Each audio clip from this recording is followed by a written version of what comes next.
Okay. You ready? Ready. All right. We're going to go ahead and open up the June 8th, 2026 board meeting. We're going to start with the approval of the agenda. Is there anything that needs adjusted? Yes. We need to add an E to new business. There is an E. Yes, we added it on there, but it wasn't what was said initially. Oh, okay. I was going to say there. We need to add a what? A letter E. It's added on this one that we have, but it The wasn't previous on there. one. Oh, It wasn't on the initial one I sent out, so. But we don't need to change this agenda. No, correct. So we can just approve this agenda. As amended. As amended. Okay, I move to approve this agenda as amended, as presented. And I guess that I'll second. makes it. Okay, it's been moved and seconded. All in favor? All opposed? Motion carried. All right, open forum. I'm assuming since no one is in here, that's probably a no. It's too bad they're all missing the Snoopy cartoon. I know. It's pretty good. Yeah. Negative Ghost Rider. All right, we're gonna keep moving on to 138, discussion and action for the consent agenda. 3 of them approval of the minutes from the May 11th meeting, payment of claims, and then donations from the Big Iron / Grayson Lawn Care. I kind of had a discussion thing on page 12 on bills. For the art show, we spent $700 for 2 days. What page? 12.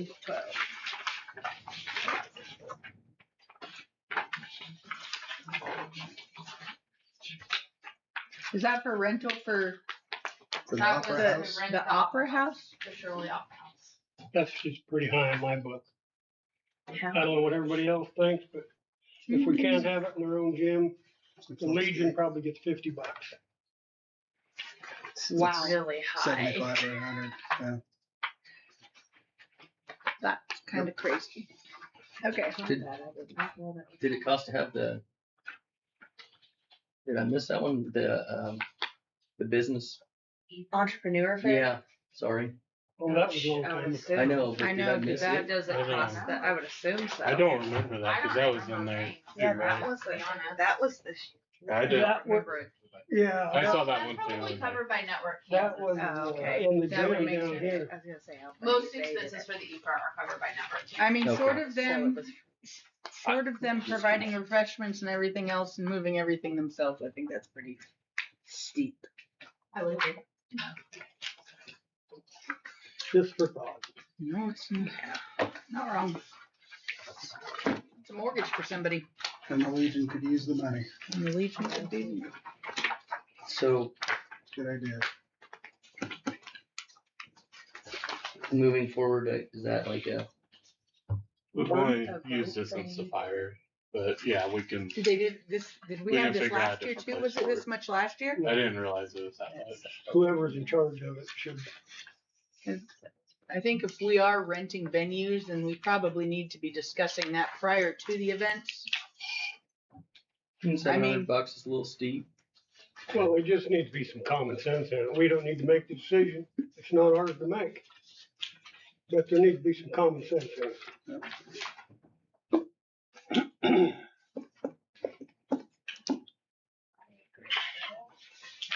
Well, can't fix it this time, but we can fix it for the future. Anything else?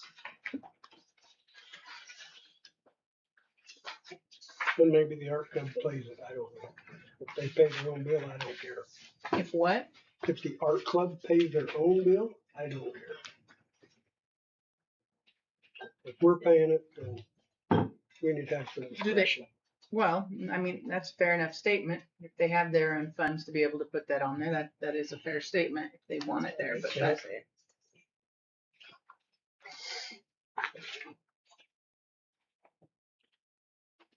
So are we paying it this time? What was that, a 2 day? The 27th through the 29th. from April. Probably have it at the Masonic Lodge too. Did anybody go? What's this? I did not. I didn't make No, it. I had didn't run make it this year. I didn't make the entrepreneur thing either. I did make that one. Did you? Did some good ones. Okay, is there a motion to be presented or any other discussion? I had one I was gonna ask about the driver's ed stuff. How did that? And maybe that's a different discussion, but that's probably a different discussion. Just wondered how everything panned out. There's people that weren't impressed with that. Yeah. With the price.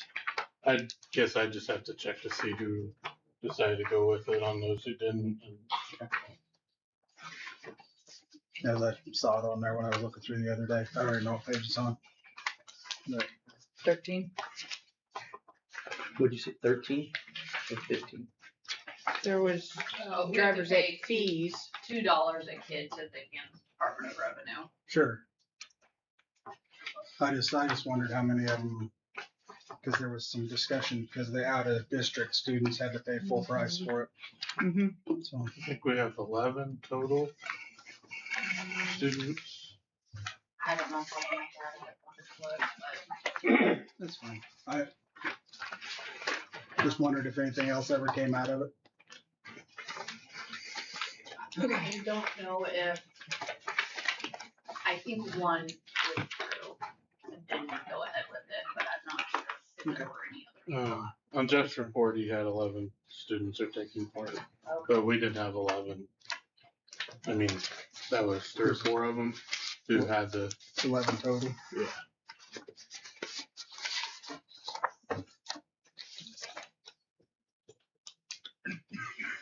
That was the only thing I had when I was looking through.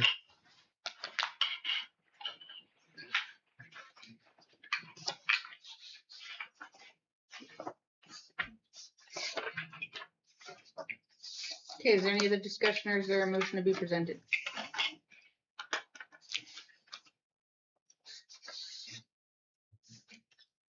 I'll make a motion to approve the consent agenda. Payment of claims or I think he means all 3 of them, correct? agency. I'd second it. Okay, it's been moved and seconded to pass the consent agenda. All in favor? All opposed? Motion carried. Now, question. on With the- appreciation to that donation, make Yes. sure we get that in there with the big iron for and Grayson Lawn Care for $156.65. Okay, we're gonna move on to old business 139. We have discussion and action update on the construction project. All right. Can you guys hear me all right? Yep.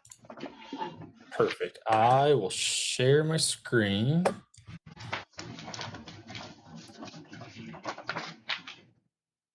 Maybe.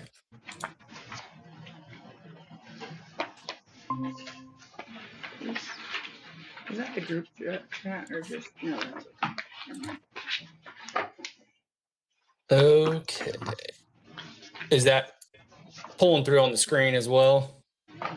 Yeah, I just gotta adjust real quick for us.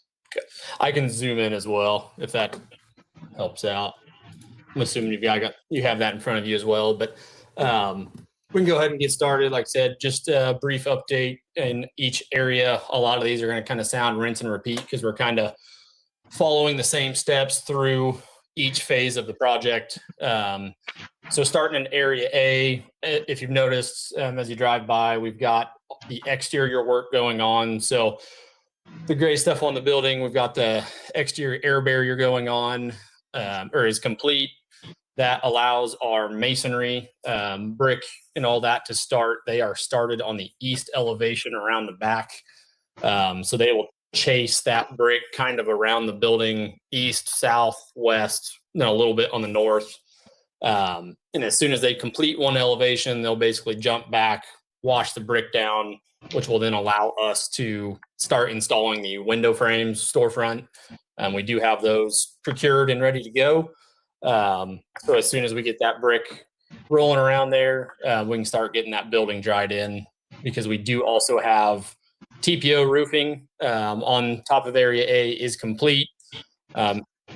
Probably see in some of those drone photos, we do have, and a crane was out on site earlier this, excuse me, earlier on the project. They were setting all the rooftop units and loading the roof down to where we could kickstart the interior framing on level 2 as well. And then to finish or wrap up the exterior, we did have our metal roofing contractor. They were up doing the Claristory bump up as well.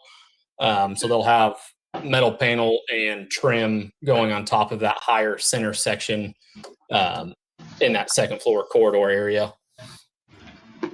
Interior wise, first floor framing has been complete. Interior wall rough-in is complete with plumbing, electrical, mechanical, and a little bit of fire for sleeves and that. That has kickstarted the top out of sheetrock down on first floor only. That is essentially putting up the first layers of sheetrock, so that allows our overhead rough-in to go.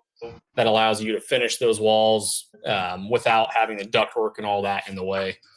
So we're working out top out sheetrock on first floor. Second floor framing is complete. Currently working on in-wall rough-in, waiting on a little bit of coordination effort between the two areas, A and B. They're kind of running hand in hand. But top out, like I said, it's starting in B, then going into A as we complete that process. And then, like I said, once second floor rough-in's ongoing, that will commence basically the same phase as first floor. So we'll start that top out process and then overhead rough-in as well once that top out is done. Once we're dried in and everything, that will kickstart all of our sheetrock, finishing, kicking units on and everything like that, so we can start getting finishes rolling in Area A. Area B is the existing gymnasium. Right now, there's the rough-in mechanical rooms are on the east end in the locker room, and then we have the finishes on the west end, as well as some fire sprinkler piping in the gymnasium, as well as a little bit of framing and creating a hallway as well. But all interior framing and in-wall rough-in is complete, both first and second floor. As of this report being made, we do have overhead rough-in ongoing. So top out has already been completed in Area B. Overhead rough-in, so we've got our large ductwork going in, and then all of our overhead pipes that are running through the area, as well as getting that fire sprinkler in there. So that will really kickstart getting, once that's complete, start doing finished drywall in that area as well. C and D, you can see it from the road. As you can tell right now, we do have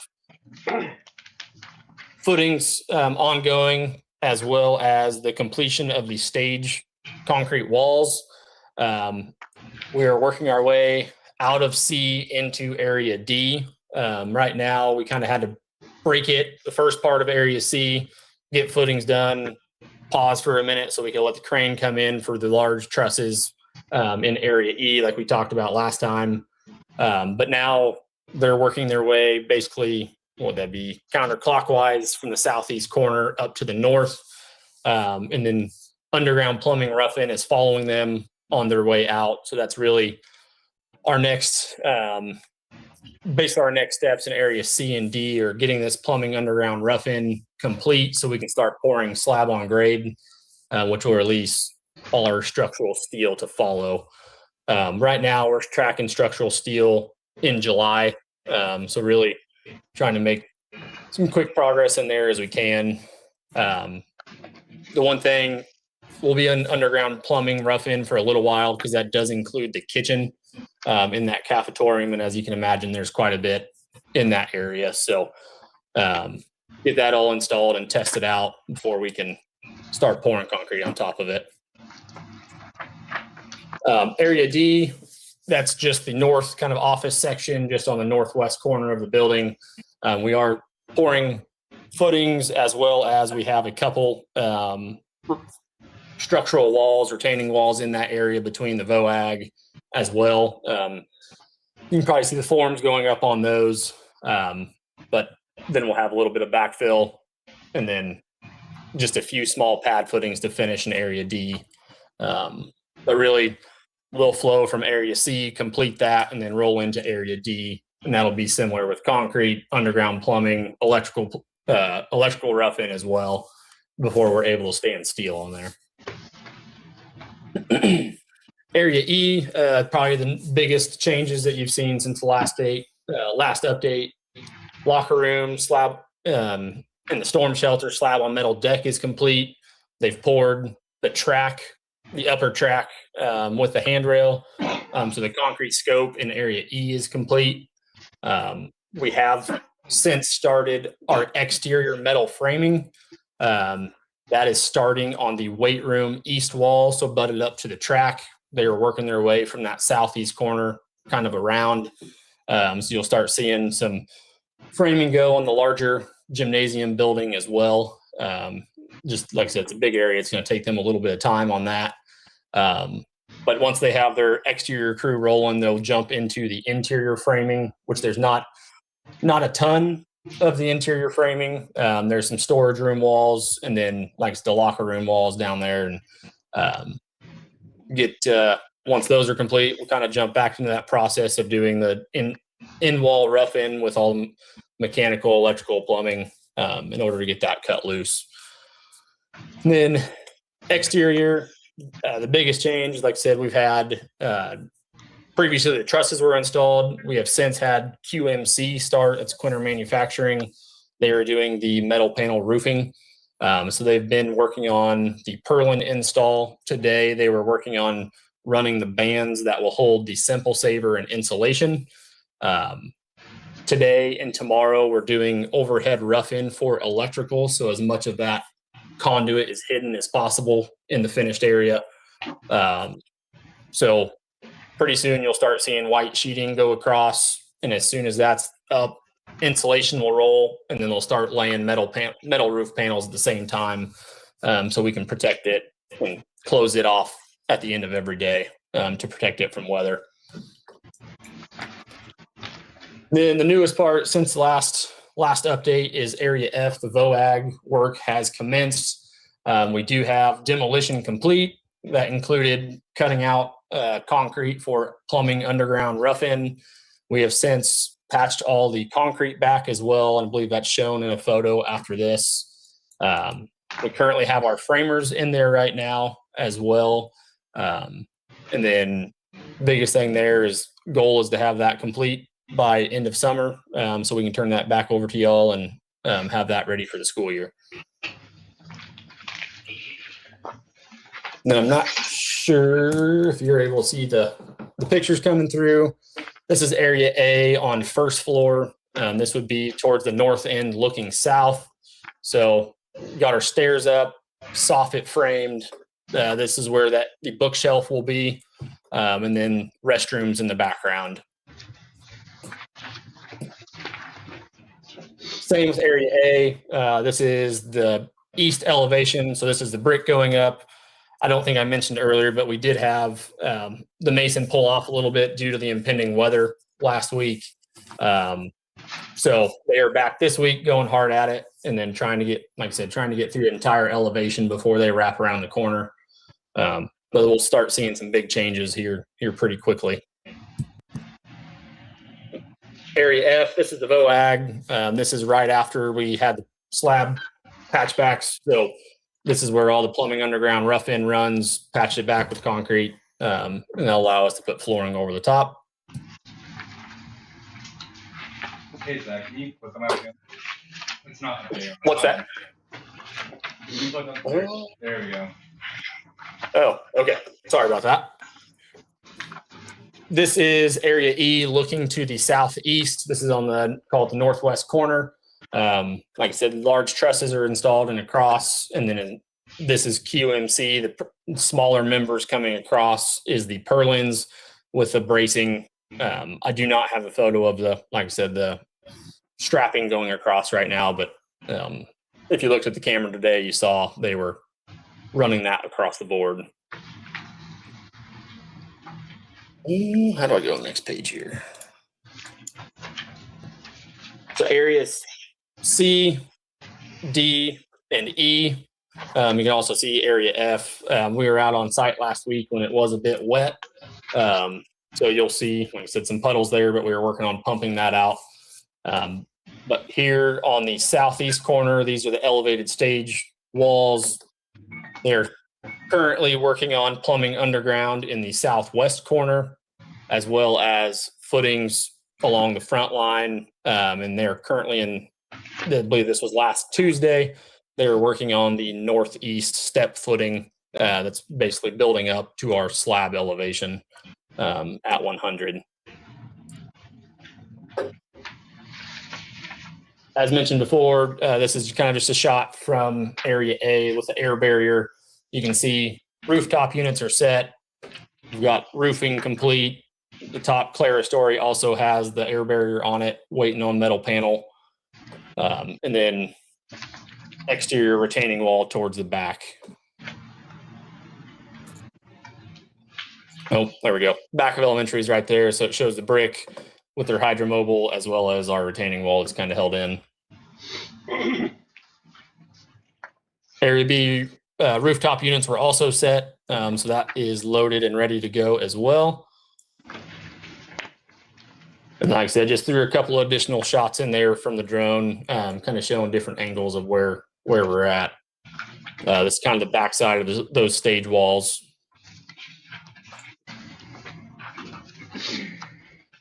Showing the low roof as well.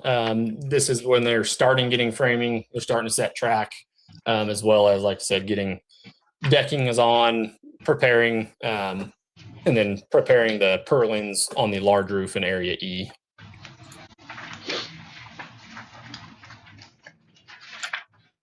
And then lastly, just threw a couple overall shots in there. It's always good to see track progress with. So this one shows the entire site from the northwest, and then the same shot looking down from overhead. Any questions? I just have a couple. Just out of curiosity, I was reading through some stuff, and what is supposed to be in the daily logs? Can you elaborate on that, please? Daily log documents what happens on site each day. What happens on site each day? Okay. And then I was asked by a community member if the daily logs are open record.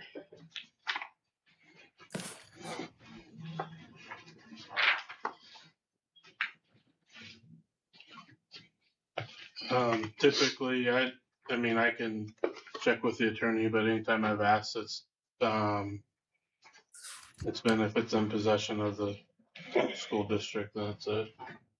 Unless it's like a legal document. That's an open record. And the last question I have is why are some of the pages completely blank? There are days that they have missed. I have talked to them about making sure everything is filled out each day. But like I said, I'm including everything that we have. And we're doing our best. I think the entire project, we've probably had maybe less than a dozen missed days, which is pretty good. So we're working on making sure those are filled out each day.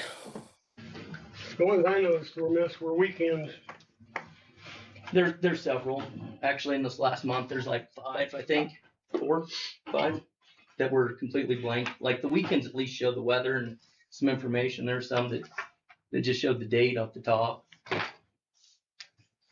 So, I mean, I'll have to double check on the weather. The weather is automatic per our system. So if there's a certain date that's not showing the weather, I'll double check that and see if there's something missing. But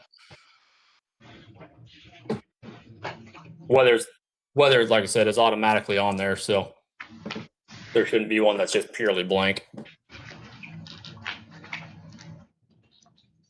Well, I guess it has the date on it. It's not completely, it's not like a blank page.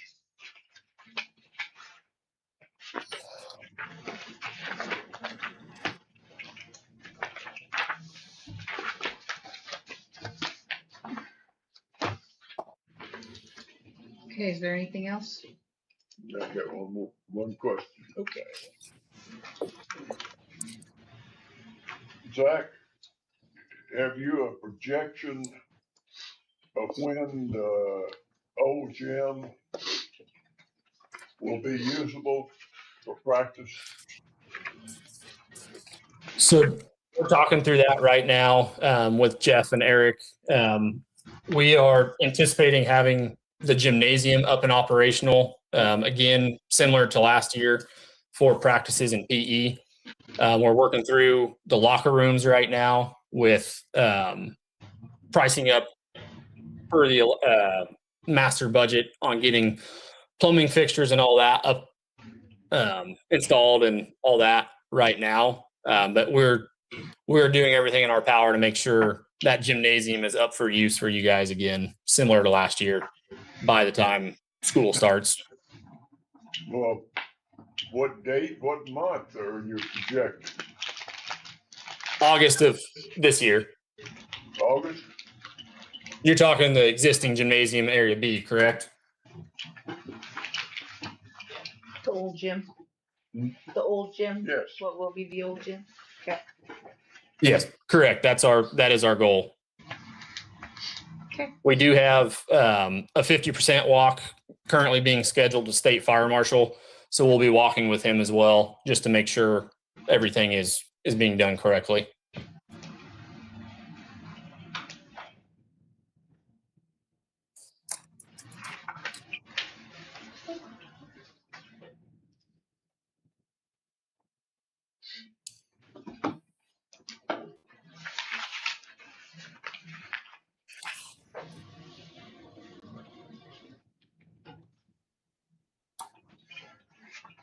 Okay, is there anything else?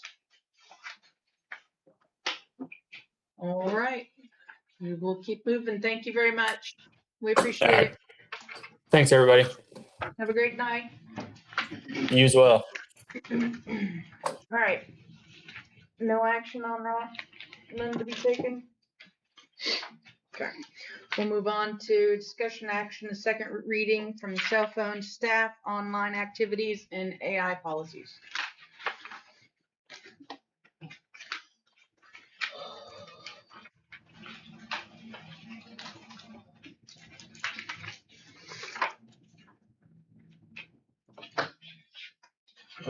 We don't really have any changes other than if you'll see in your packets, and that more gets to the handbooks, just how we'll handle it.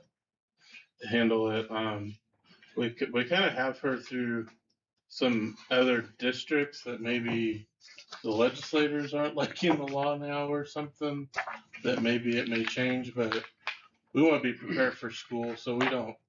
It's just kind of rumored right now, I guess. So the policies, the cell phone or personal device, I probably should say, the staff online activities, the AI policies, those are the ones that are recommended from KSAB at this time. So if there's any questions, certainly try to answer those. But outside of that, I just recommend that We're talking about this one, right? no. No, it's the one that, it's through the state. It's the one the state put out. Looks like this. Okay. So that's more the handbook. Yeah. The one that you have is more the handbook. Gotcha.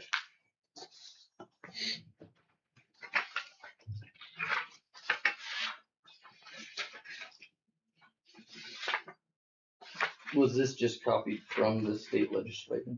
What, from KSAB. Sorry. Yeah. Yeah. Yeah. And do we have to, I mean, if there's, we I need to think approve it tonight or? It's first reading, so we have to. Well, no, these are, we did these last month. No, you don't have to pass them tonight. I guess we prefer them passed by the time school starts, just, Understandable. you know, but, if there's something different, I can ask around a little bit. They have a, budget meeting next week, I think we go to, and they usually talk about all the different laws that have been passed that concern schools and things. So that would be our best bet, to talk with some people about, or other districts on what they're doing. But no, you don't have to. It doesn't have to be passed tonight. I would like it on the next meeting if we could, just so I could go through a little bit more. Is there any concern with that? Is everybody good with that? I'm good with that. Okay.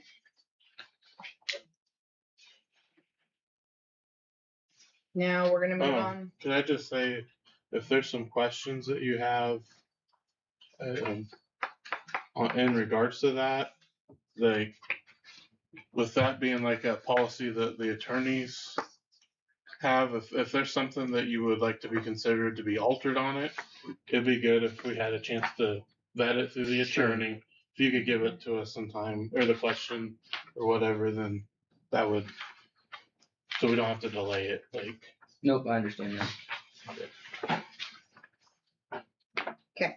Anything else? no. Okay. We're gonna move on to new business. You have the first reading for the staff and student handbooks. Okay, I guess I'll just go over the staff changes real quick.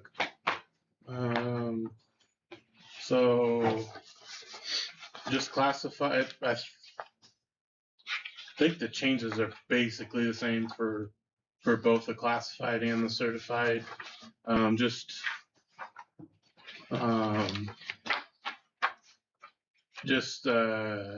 For the appearance, in addition to wearing appropriate professional attire, staff members are expected to follow the student dress code. Let's see here, fundraising activities. So we added on the end to meet all district guidelines and then state and federal requirements on that. And then no personal fundraising activities will be allowed. Add that on there. On the next one, it starts off with with discretionary leave. This is just for the classified, and it's because it's already worked through in the certified negotiated agreement. But if a employee doesn't fulfill their contract, then the payout would be forfeited.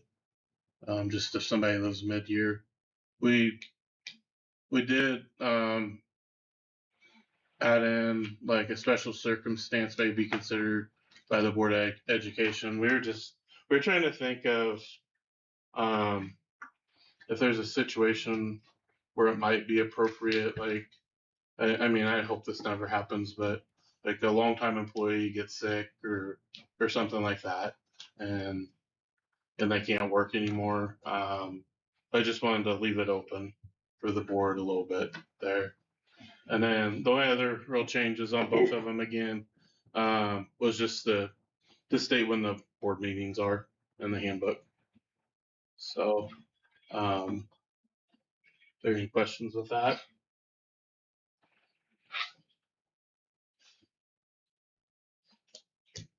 Okay, and then student. What do you consider a personal fundraiser activity? Just out of curiosity. I was thinking through that one personally. Just if it's not for like one of our activities or classroom, something like that. It can't be run through the school, basically. I mean, if there's something you personally need to do, it needs to not be ran through the school. Yeah, so you're not talking about like, I'm in Scouts, everybody knows that. So if Scouts went up and had some kind of fundraiser, that's still allowed. It's just as long as it's not a personal for one person Yeah. Like benefit. this is a fundraiser for Just wanted to make sure that, Right, it's gonna I was on benefit following. one person and not a group or Gotcha. Has this happened before? Say that again? Has this happened before? I don't know. I mean, you know, we don't feel like it now. okay, No, just checking. but it's probably better to. Yeah, I mean, I think the only Make sure it only doesn't thing that happen. goes yeah. close to that was when they'd had to pass the hat at a game or something for whatever that fundraising situation was. I think it was somebody sick, or Right. I think we did a pass the hat thing at the basketball game, or pass the bucket thing once upon a time. That's been a Mhm. while ago, but that was Yeah. That was still that's for our- happened. that was still for the school district, and it's somebody in that specific situation. Yeah. And it had been approved by Right. Yeah. Right. I think appropriate. that that's okay. It's like if somebody, I don't. So I know. years ago, the family had a fire and lost everything. Right. And they had a fundraiser soup feed at a basketball game. Mhm. That's a personal thing. Mhm. So we can't do that anymore. Well, no, I think that's similar to the like what you were just describing with the. Well, and I think when it really comes down to it, as long as the appropriate channels are, Right. it goes So, through admin should and it- it goes through the board, then it's Should it not, read, that that needs to will be be read allowed? differently then. should it read, will be, no personal fundraiser activities will be allowed without board approval? Without board approval would be a good addition to that.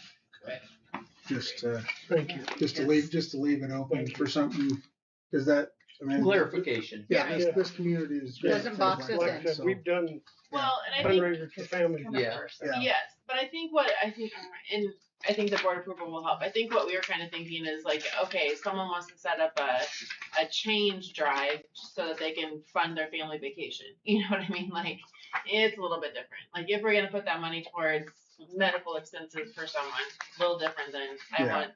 Yeah, and that's, I think we need to put Yeah.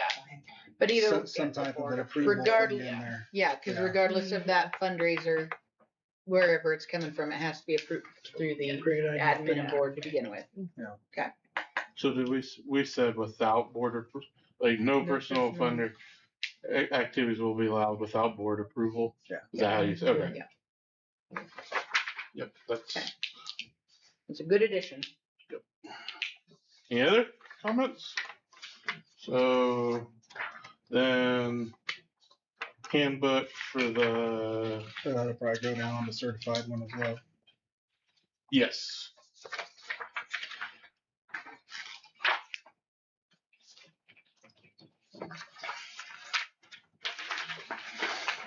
Okay, and then Lacey, do you want to go through I the? can, yep.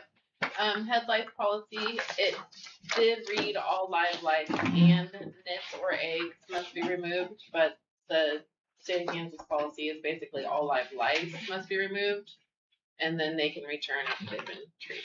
So nits and eggs are more difficult to remove, and it takes a little bit longer. They just have to keep retreating. So, I mean, through the state of Kansas is what we're supposed to have. So, Does it have to be checked? yes. By who? The school nurse, so the health department comes in, and they've been doing a really good job of just coming in whenever we call for assistance, and then they'll come back in for the recheck, and they've given out different information to families on what they need to get done and do. So, Quit it, Tim. get you. Have a lot to do. That happens over time. So we've actually, there's no school right now, but It's not been. I can't. It started in baseball 2 years ago, so let's just not. Let's just not. It's been fair. It was a fairly calm year. I'll just comment on last year. It was great compared to previous years. So, but I think the community's done a really good job of staying on top of it a little bit better and just having better, like, knowledge of how to get rid of different things and what to do at your house. So, stack lunches. We have had this come up this last couple of years where if a student brings a stacked lunch, they're not supposed to be getting anything off the salad bar either. If they do get something off the salad bar, we will charge them for a full meal. And that's what we've told them, but it has not been in the policy, so we thought we better put that in there for future reference. And the parents have been fine with that, but As long as it's not like 2 carrots and we're charging for a full meal, right? Yeah, and there's got to be some way this is passed on to the parents. yes, So the parents don't come unglued when they get a $30 bill at the end of the month. I've been sent a sack lunch and now I've been charged. Somebody Yeah. opened up the mini Well, bar and we get a that's the bill biggest now? fear I have. Yeah. It's pretty controlled, and it's students that we kind of know to watch and double check, and then make sure that it's not just 2 carrots. If you're gonna get a salad bar, you better make it count. Well, as long as we can let the parents know, so there's no surprises.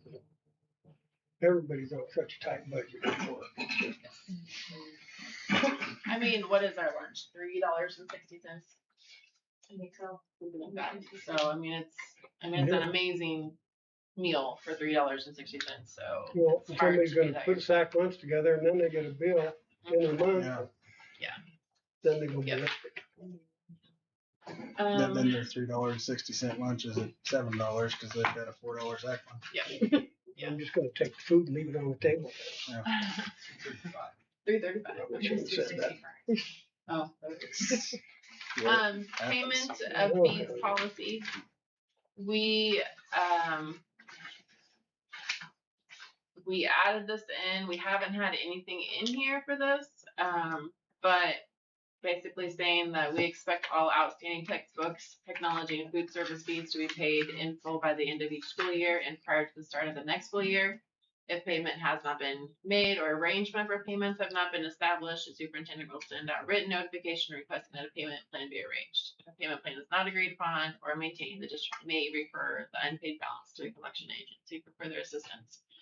So, I mean, I did want to talk to you all about that and see how you really felt about that, but we do have some significant outstanding bills that roll over from year to year, and just by the time Over $1,000 Yeah. or something.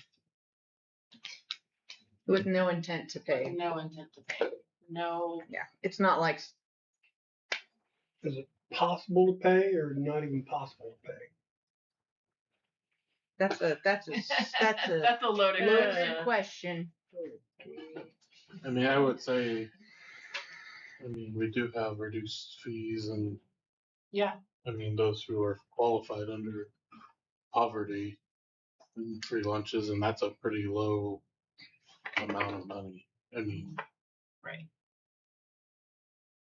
What kind of money are we talking about? I mean, lump it all together. of Did we total that outstanding. up? I did not.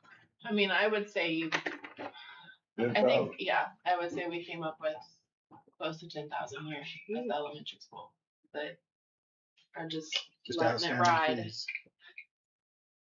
Have we let it ride in the past? I mean, we don't have a policy for it, so there's nothing that we can really do. Yeah. Sorry, I'm processing. I like it being in there, but I also, if there is people that's having trouble with it, then they need to make sure that they're And we have taking had, advantage of the programs that Yes, we have. right, and Which we have is a problem encouraged, sometimes as well, because Yes, they don't and want to we've- fill out paper. yes, and we have encouraged families to fill out paperwork. And in the past, we've also had like Lions Club or different yeah, businesses that'll come in and help pay for some of them, but, Yeah, even churches and stuff. mhm. But it's also been kind of a crutch for some different families too, where they just expect. It's hard because we don't want to punish the student either. Right, We want we're them- going to feed the child. That is Yeah, That's probably important that we put it in there. right. So we have something. Because we're not talking about people that, because I know we've had years that, like, we finish a school year and then you go to enroll and it's, oh crap, you Right. didn't know that you Right. still had a balance. So Susie sends out a bill, Susie's the high school, every month if you Yeah. haven't. So it's But we're they're just talking getting about reminded every delinquent. single month Okay. that they owe $300, Right. $700, $800. Right. So I mean, set up a payment, Mm-hmm. $50 a time, and come in, and that's Yeah. what we have tried to talk to the families about. Well, at least you have a good faith situation then if they do that. But yeah, no, it probably needs to be in there. And a lot of families, like you said, it just kind of gets away from them. You got 3 or 4 kids, and it adds up pretty fast. it does. Yeah. Well, you think, gosh, I sent that check for meals, and then they're like, I didn't. Or you did 4 months ago. I did, yeah, like, Wow, we were supposed to. That's what I always think. I'm like, I just made that. They really Yeah, like, eat and every day. I think before you'd send to collections or something, that'd be Yes. something you'd bring to the board and we'd say, hey, we got a problem, let's. Okay. Yeah, if we put it in here, we gotta make that attempt before we send it and say, hey, But this we is. made sure this year, you guys sent Mhm. 2 or 3 letters Mhm. towards the end of the year to. Basically saying, set up a plan, let us know. And Yeah. it got quite a few payments in, but then also some. Didn't even try. Didn't even give you the howdy do. Or however you wanna say that. Do you feel some are just taking advantage of it that can't afford to pay? I don't know. I mean, it could be a variety of factors. It slips your mind that many times. You're that busy. It's hard to make that large of a payment, and it's gotten out of control. I think there's multiple things that are going on. In most situations, there's probably not one rule that would cover everybody either. Right.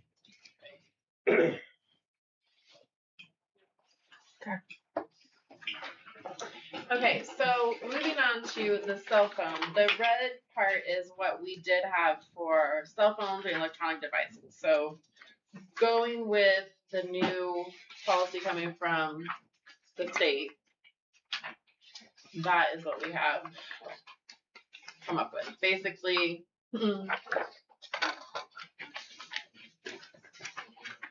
all communications are not limited to just cell phones, smartwatches, wireless earbuds, headphones, tablets, personal laptops, other devices capable of voice, text, video, or internet communication is basically what it lumps it all into. So, school day definition. The school day begins when students enter the school building or are on school grounds and ends at dismissal. This includes all instructional time, passing periods, recesses, lunch periods, assemblies, and other school activities during the regular school day. I don't really have a lot of problems with it. I do have some kids that want to come in and use it first thing in the morning in the gym. And so that was kind of a vague area, but state of Kansas says when they walk in the building, it's done. So no phones, no smartwatches, any of that at that point. So just make sure that we're doing all of that. I don't, like I said, have a lot of students that bring their phones, and have issues. A lot just put them in their lockers right now, but state of Kansas is saying that's not even acceptable. They cannot be on their person. They cannot be in their locker. They cannot be in their backpack. Only thing is if they have like a bag or something that's like has to open loudly. Right. Like, I think we said trapper keeper last time. It has to be one of those, like, to get into it, you have to be able to hear that it is happening. We're proposing, I think Jeff found like a storage unit that you can put like 80 cell phones into and just keep it in the office, have your labeled slot. I don't think we'll have more than 80, obviously, here at the elementary school. Same thing with watches. If it is a smartwatch, if you can, if it can connect to anything, should be left at home or put away. We do have students that call at the end of the day to double check where they need to be. Obviously, we always have phones here at school. If they need to know, parents really need to stay on top of letting us know if it's an emergency thing like change of plans and things like that. Kind of go back to old school of let the teachers know. And but as soon as school is out, or even bus bell, yes, they can have that watch or that device and take it with them and go. But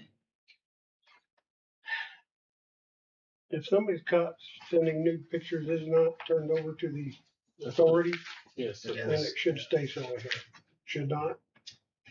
yeah, I think it does in Jeff's. We didn't have a chance to really look at each of when we sent these in. I think Jeff does have that on there, so I can add that on ours too.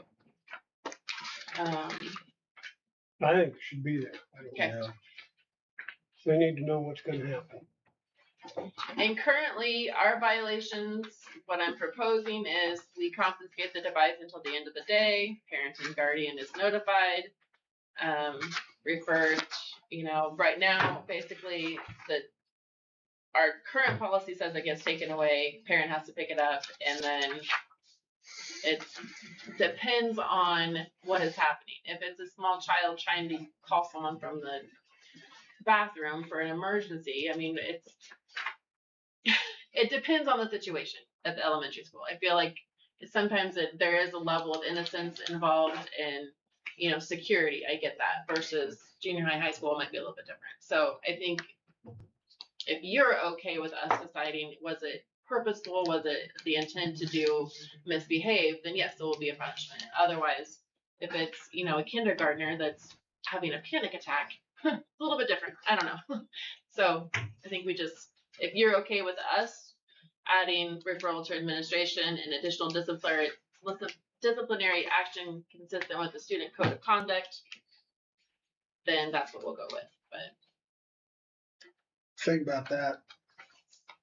When you're talking about them using it in the bathroom, if they got it, they shouldn't have had it on to start with. correct, So I mean right. that's.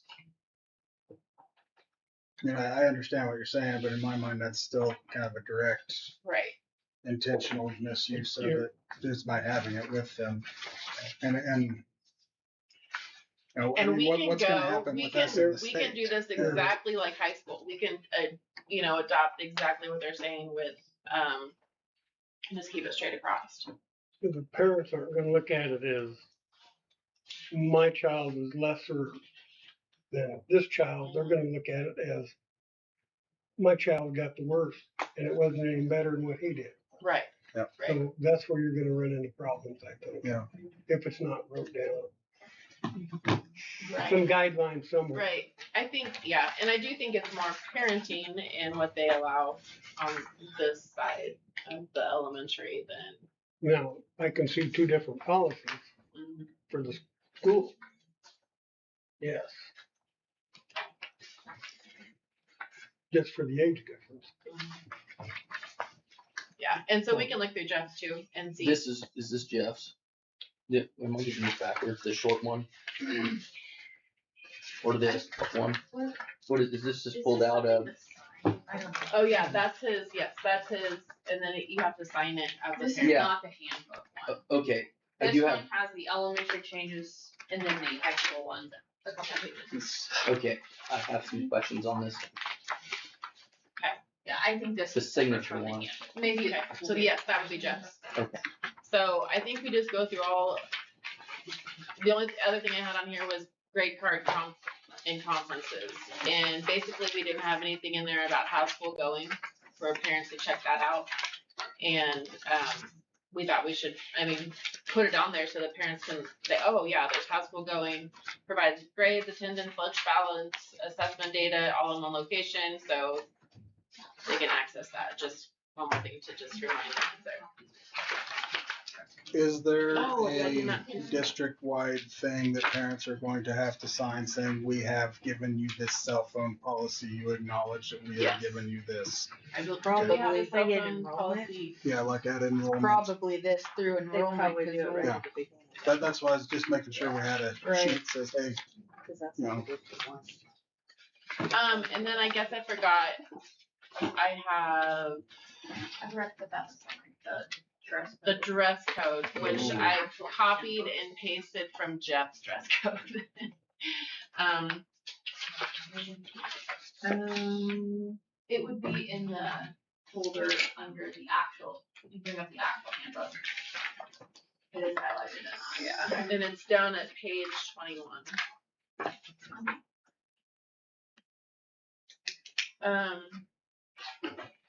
Basically, my dress code was very short. It's the ES handbook, 2627 proposed documents. There you go. And it said basically shirt Page 21. and tank tops must have 2 fingers width on all straps. No midriff sections should be visible on students. Shorts and skirts must be fingertip length when the person is standing. But Jeff kind of had, he had this whole list, and I just felt like it was important to add it in. It's not like it's that much different. I did take off the one that said that something about facial hair. Didn't think it was necessary for us to have it in there. Clean shaven, I think is what it said. I don't know. Instead of place to staff. So this is what I Jeff feel like had I'm being minus attacked. facial hair. being attacked here a little bit, I think. Yeah. Shoes should be worn at all times, because we had some questions on spandex, and so I don't even think on my elementary kids that spandex should be a school situation. Shirts should cover skin between the shirt and pants, so basically no midriff. Tank tops, too sloppy nor too revealing, because then I did have a nice talk with the 6th graders and 5th graders about just like even like the cutoffs, like the boys' cutoff shirts and the midriffs, and I mean things that the high school is expecting. So why are we? Yeah, and we don't really have a big problem. We do have problems with midriffs down here. We have quite a few of those that we have to ask them to change, and then short shorts. I don't know. Pajama pants and house slippers. We do have parties, so that would be Exception. an exception for,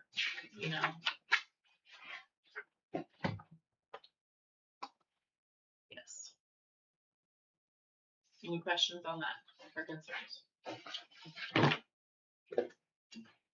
And then this also goes to the staff, since we just put that in there too. Like, this is a good reference for the staff to look at on what they should be wearing. Now, will this follow to clothing such as the more formals, prom, things like that? I mean, it's always been a discussion point, not necessarily And I'm here, not but at sure- some tables I'm that, not sure if Jeff has a clause in there for homecoming. I know, but I just mean similar things to go by. Why would we allow it for prom Right. if it's not allowed for school? Right.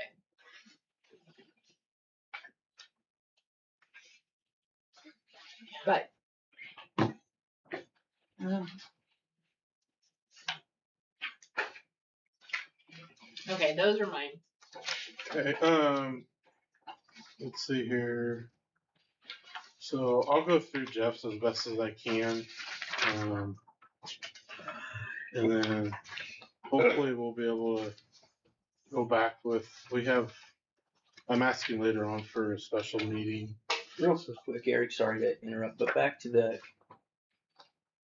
just processing it, but the whole tips of the fingers, The what? like, if I stand up, my arms might be longer, yours might be shorter, and vice versa. Can it be more of like an index card or something that is, A tangible object that is everybody defined. grows differently. Mm-hmm.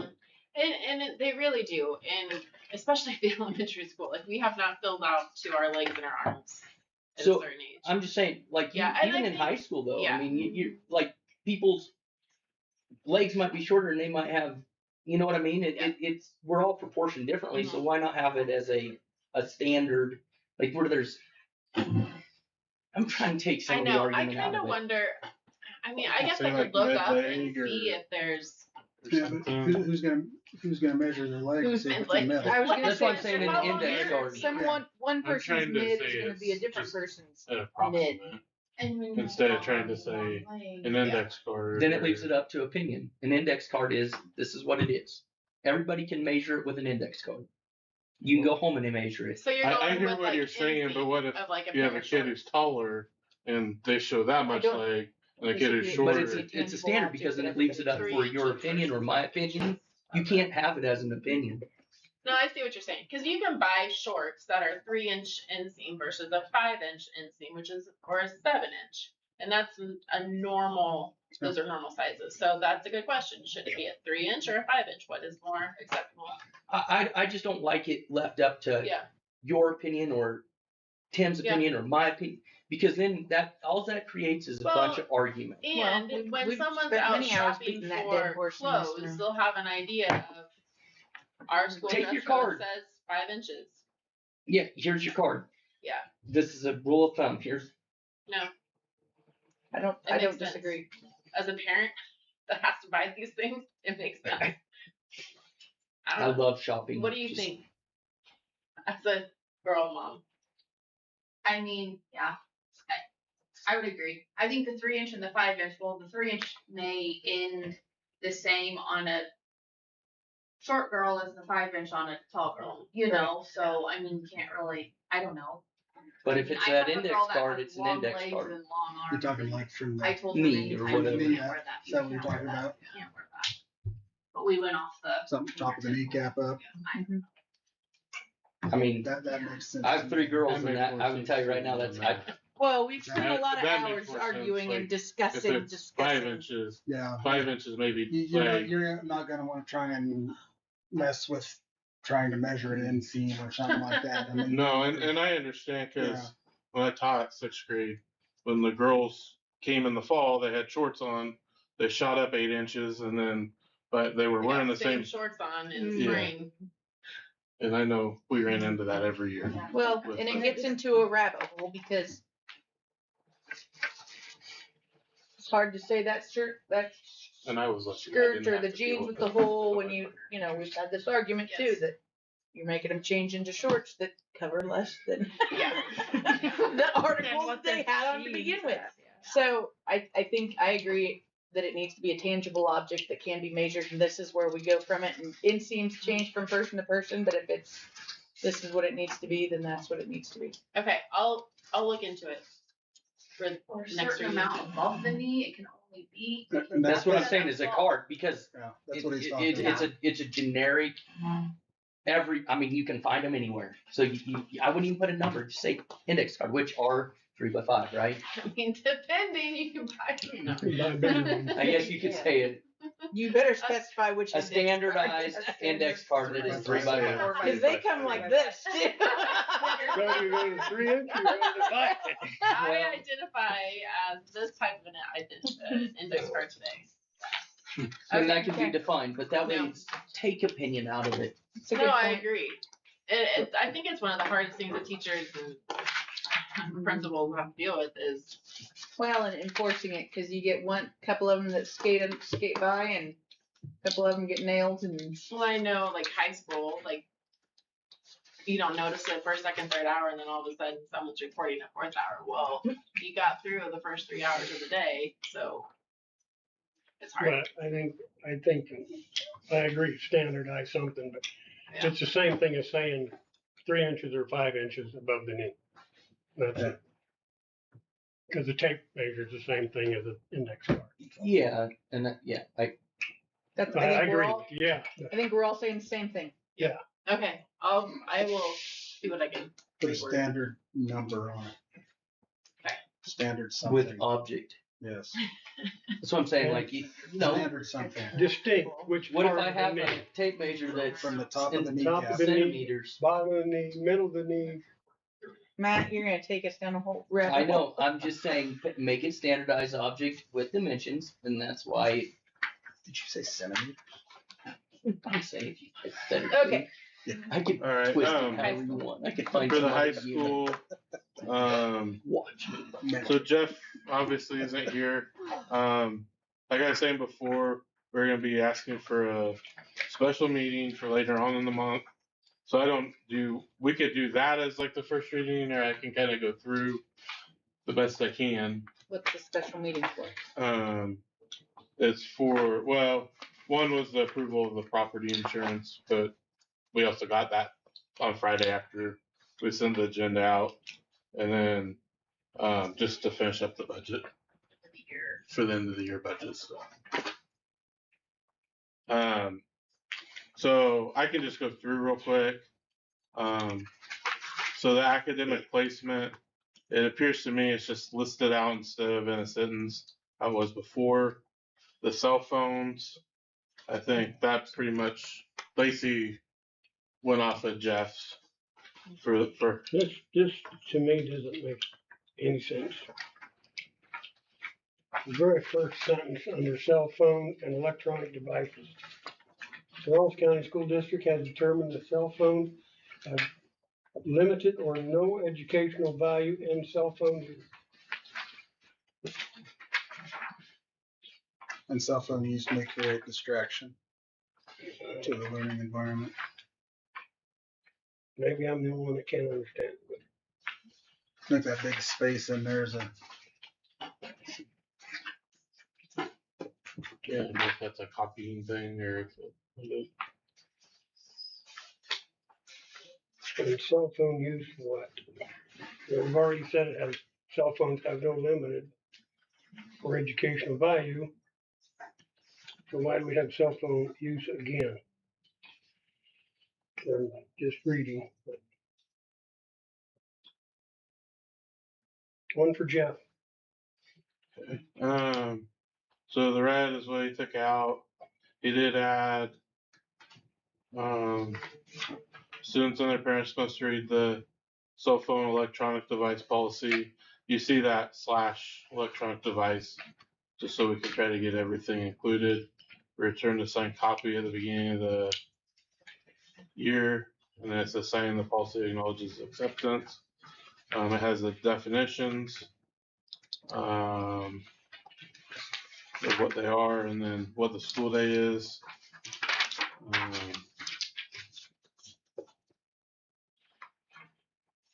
And then I don't know if we need to go through again everything on that, but I think they follow the same, very similar. The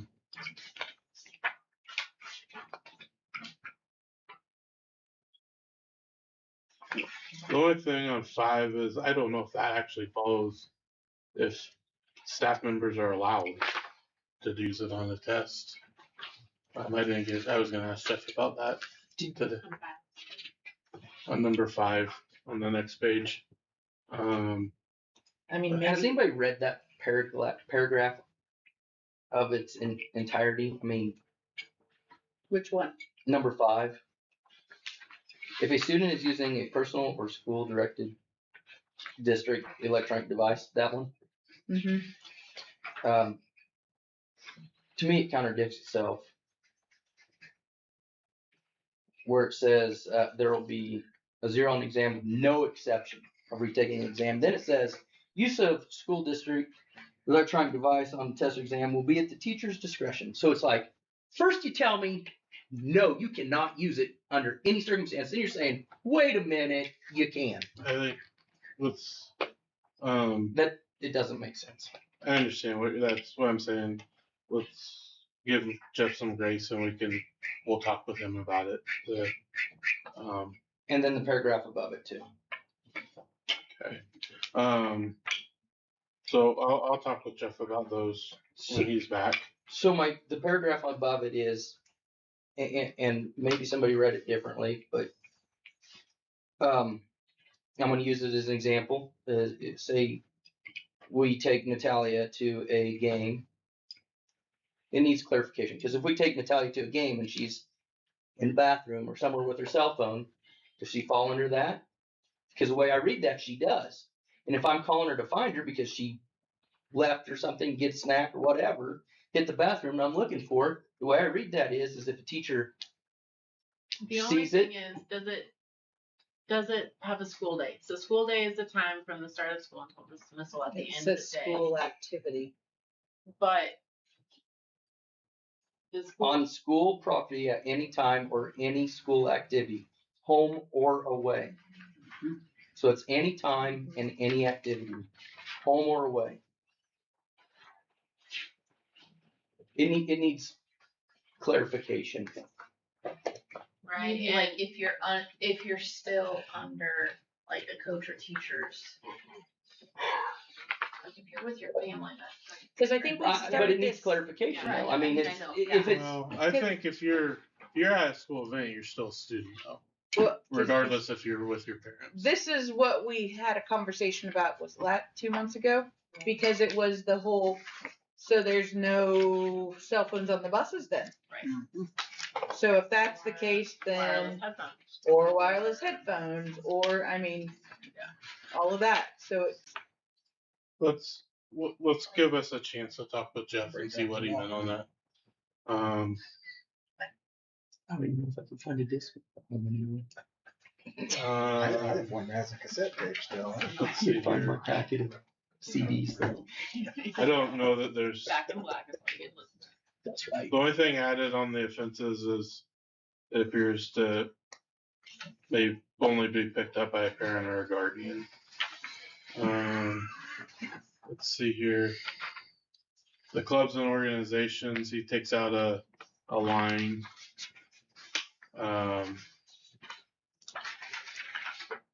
And then adds the school encourages students to be involved as a member elected officer. Appropriate conduct is expected by all students either as a member or an officer, as well as any adult acting as sponsor for a club or organization. If conduct is appropriate, disciplinary action will be taken. So all of these sponsors and coaches and everything know that they are not going to be able to communicate with the students during these organizational trips, correct? They do understand that, right? Because they can't. I think we're beyond the cell phone is what this was talking about. Okay. And you're talking like during the school day, you mean? Or Well, no, you're 'cause- talking just communicating with In general. Communicating in general with these students. like through text or yeah, during the school day, no. If But it's when they're at an art show or when they're at an FFA banquet or if they're at the National Honor Society the law is initiation stating or whatever. during the school day. Okay. I think a school activity. But it says up here on this other page in a school activity. which becomes a problem when we send them to Indianapolis for FFA and they need. Yes. I don't know, we That's- survived for a long time without Without- phones. I mean, I'm just saying that I've mine's in Twitch. it's going to be an issue. Yeah. So, in my opinion, just rip the Band-Aid off and tell them they can't have them at all for any kind of a school thing. But you know, when you got, yeah, I know. And if you like are sending them, like we're saying, to Kentucky for the FFA National Banquet, then it's a whole can of worms. Hey, Wiener, could you hitchhike when you were younger though too? Do what? Would you feel safe hitchhiking when you were younger too? Sure. Now would you though? I don't have to now. I understand it, but I'm saying like I'd read Today. the phone thing. I've made it without a phone. I wouldn't do I'm using it as a Is your child gonna hitchhike instead of going No, into I'm another saying- room and ask an adult for a ride or something? I'm saying that things change. I use that as a really maybe I could have used a different example. I'll give you that. But I'm just saying things change, They do, unfortunately. And I don't disagree with the whole cell phone thing. Maybe we need to change back It just a little does bit. say Not arguing that one either. And there exception. are ways around it. Yep. You meet right here at this entrance at 8:30 and load on the bus, and we will go FFA back to the motel or whatever we're gonna do. It does say Or you that have to stay there within the is some vicinity. permitted exceptions, and I think you could maybe work it into that. Like one of, I mean, it doesn't spell it out, but any student may be use a personal electronic communication device during the school day if it is the intervention of last resort such that there is no other reasonable alternative option available for the You're student. gonna have to start learning how to read a clock dial again. So if you are out of state, Yeah, I mean, I'm it just, would be, you know, yeah, where's this can of worms? yeah. This might be why How deep we're is it? hearing from other districts that I legislators are think having look the into issues. And Gotcha. read. I- This is a problem that has no answer. No, it doesn't. No, Not a good one. not anyway. across the Can't board. take a answer. phone, but I'm gonna put an Apple tracker Can on we my go kid. to the other stuff now? Sorry. No, you're Yeah. good. So- Now that I even know we got off. now that Wiener's done hitchhiking across the country. Right. I'm gonna say that if anybody says anything about, well, we used to do it this way, I'm gonna ask about the hitchhiking. That's legit. Tell them to come see me. But Yeah. Would you Yes, check yes, that? say that. It just I know. 8 years ago, What's Joey went All hitchhiking right, all over Tennessee. So, Dual credit classes, this will definitely be better answered by Jeff on it. But he has some language in there. Let's see here. And it talks more about through that. Let's see here. And that goes on for a couple pages. Then let's see here, visitors required. This is a couple pages later, but just required to sign in at the office. He did have an enrollment that was part of the dual credit. Excuse me. Yeah, excuse me. Never mind. And then it lists out class schedules. So I'm guessing that there's an updated schedule, which is pretty normal. And then early dismissal self-schedule. So if you guys want to look at that and send questions, certainly I would say the same as those other policies. And that. Okay, that's first reading, so it's not really a discussion, or there's no action tonight on it. Okay. Move on to the transportation plan. Yeah. 27 minutes for lunch.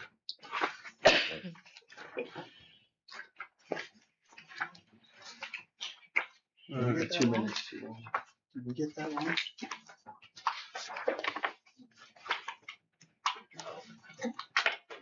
That actually, both are the same, and so that full 27 minutes, we don't get a count towards our minutes, so it works out really well that they're both the same, because it's easier on, I guess, our reporting and things like that. So this.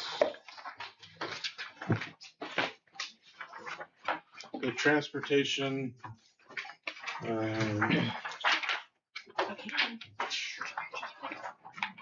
so the first page just has a list of, He's handing it out. Okay. That's why we can't find it. list of vehicles.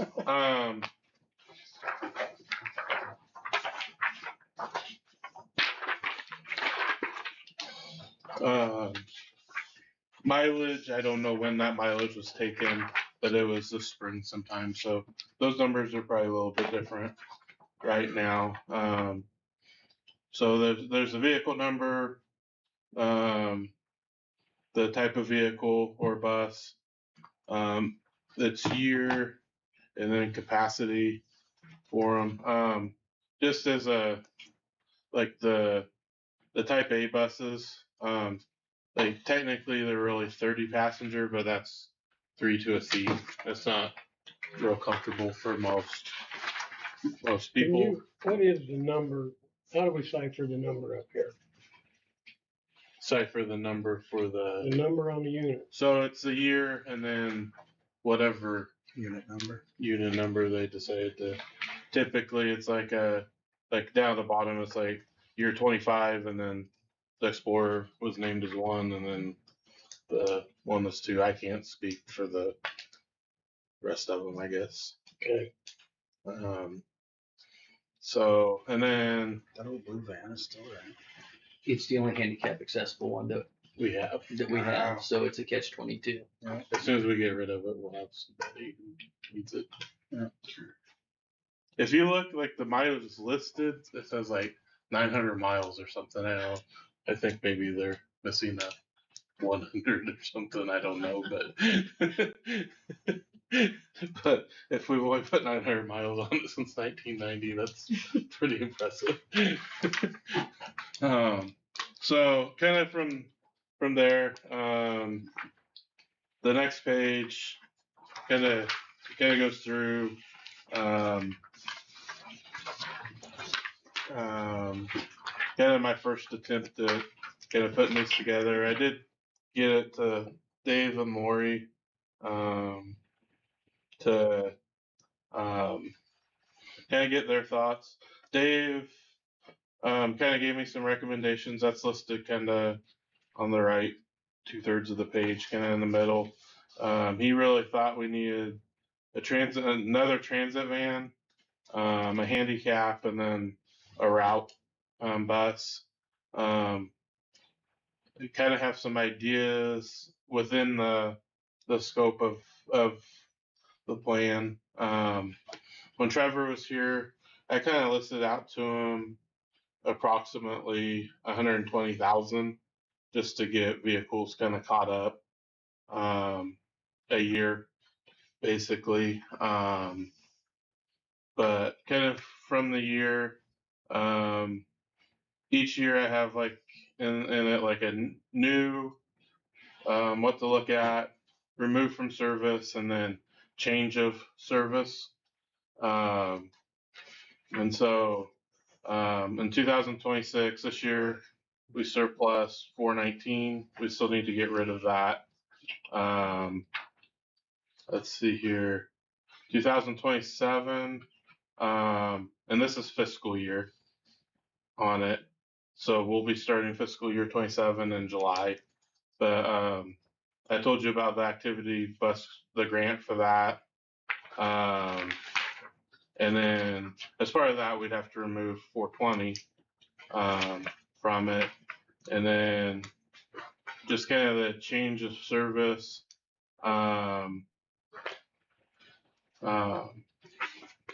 The activity bus, the white one, will just turn into a secondary one. And then look at turning the Explorer into a driver's ed vehicle. Just the car, the Stratus is it's just old. It's got 180,000 miles, something. And I'm afraid at some point we're gonna have kids on the side of an interstate somewhere. So They gotta learn everything. I'm not sure Yeah, they gotta learn how to hitchhike. Everything. What did I say? Okay. You can't see out the back of it. Okay.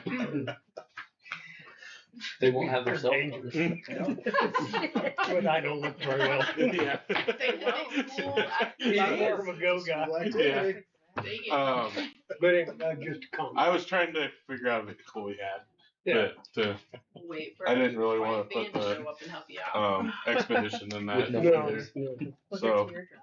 no. So, so kind of the next 2 years, looking at microbuses and more than anything, like I don't know that we have to replace our Type A buses right now, but the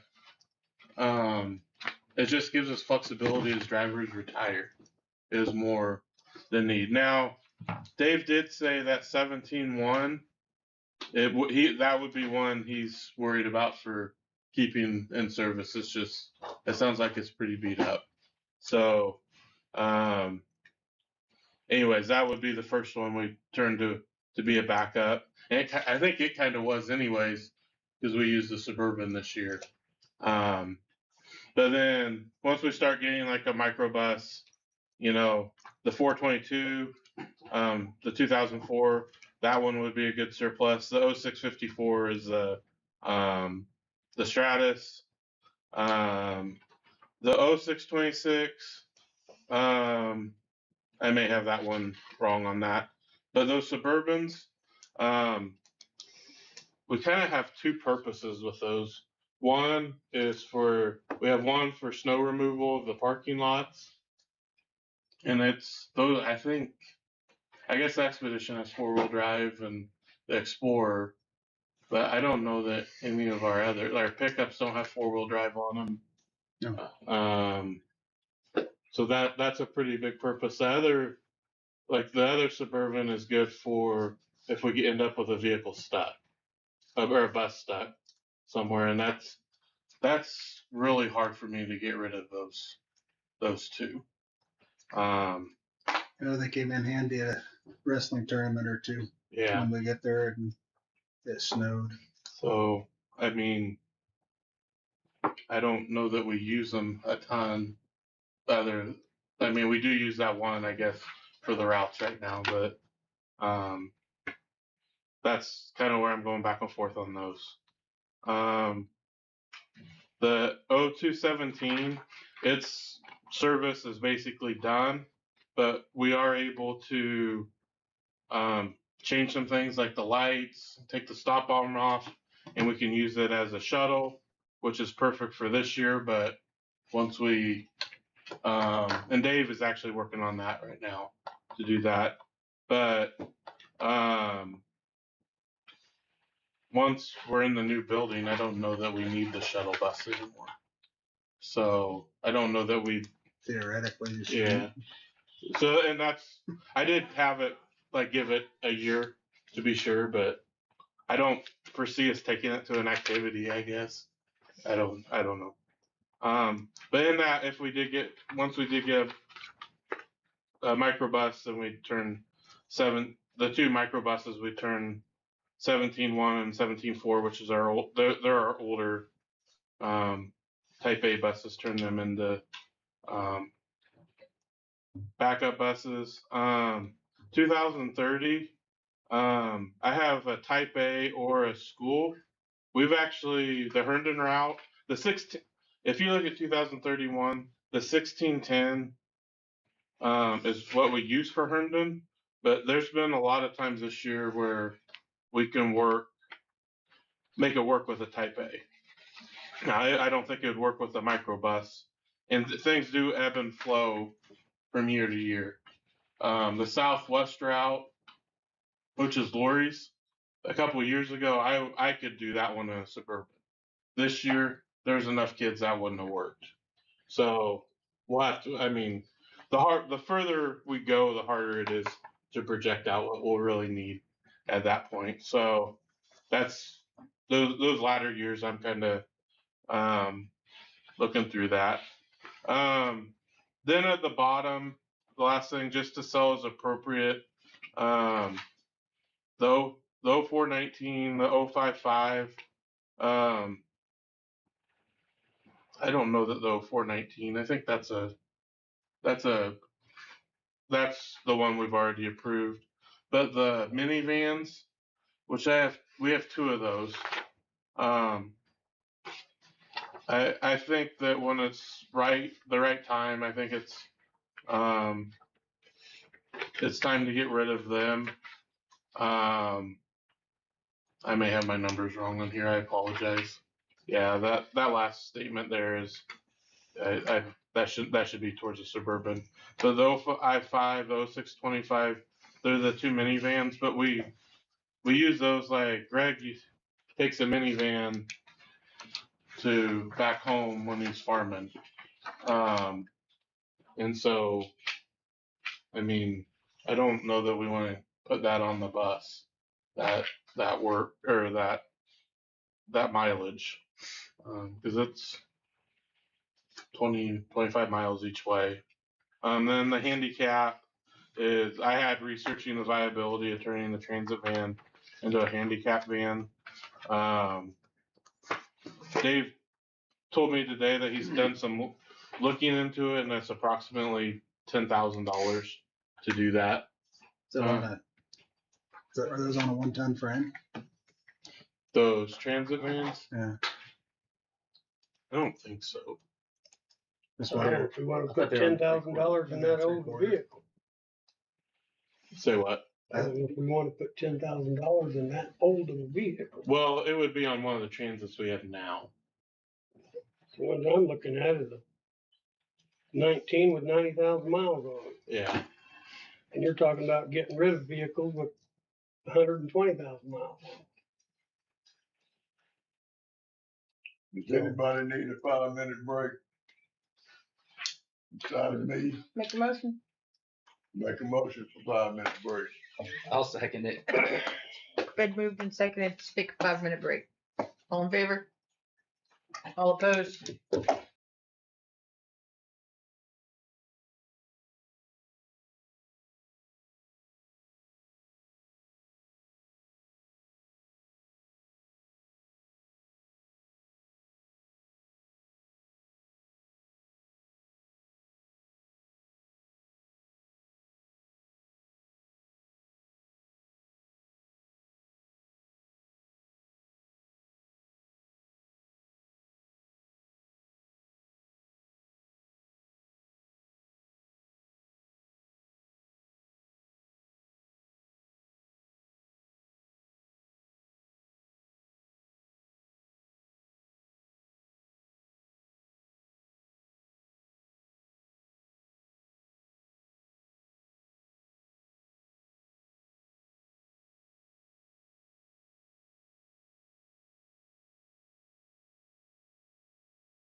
No. There's some stuff out there. but- All right. We're back in open session. Chandler, are we good? You're good. Okay. We're back and going. Okay, any other questions on the transportation? Anything about that? Okay, there's kind of two more items just to talk about.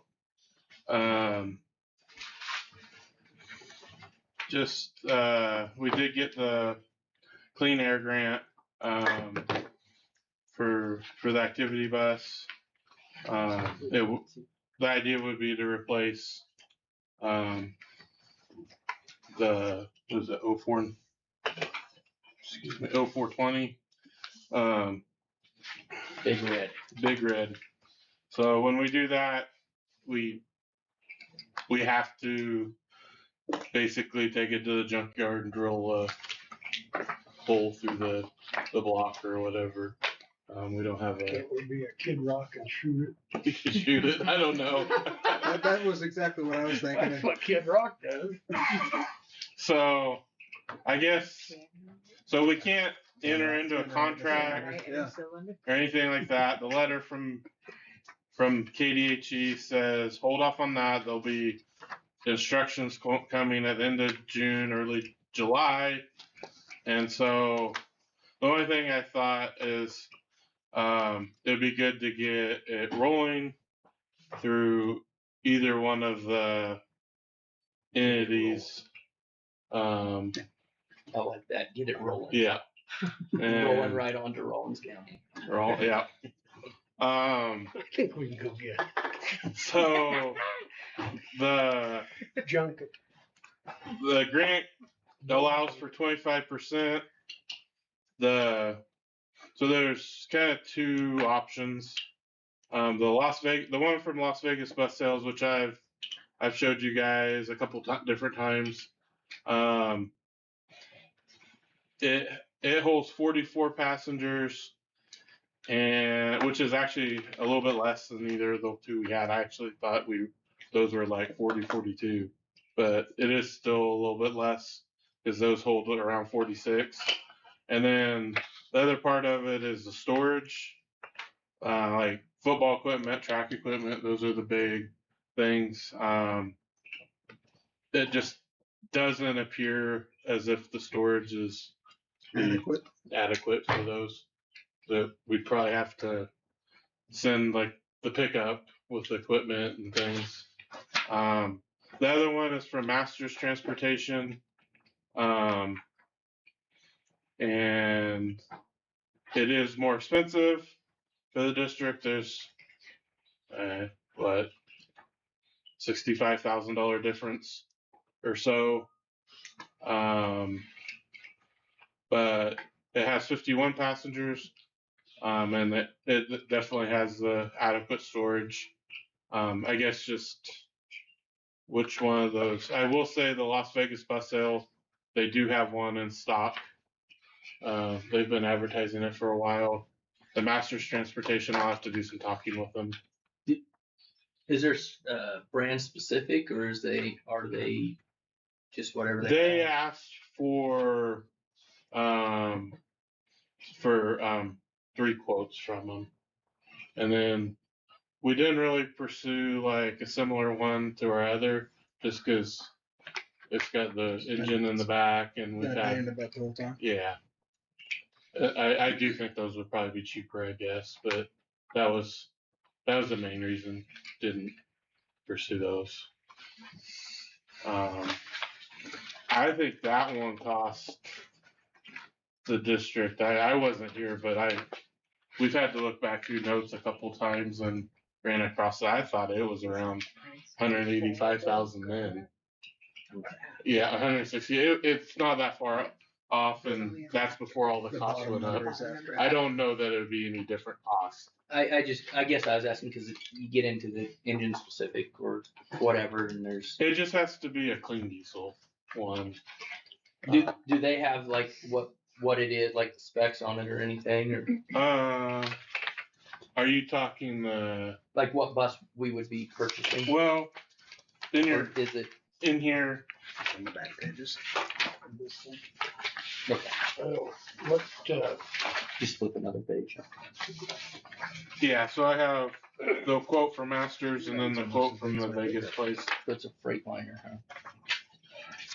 They're both Freightliners. Okay. what engines do they got? Transmissions, automatic? It's a diesel.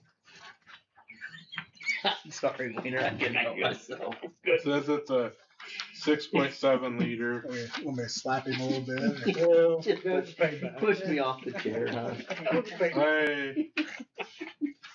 This one's a 6.7.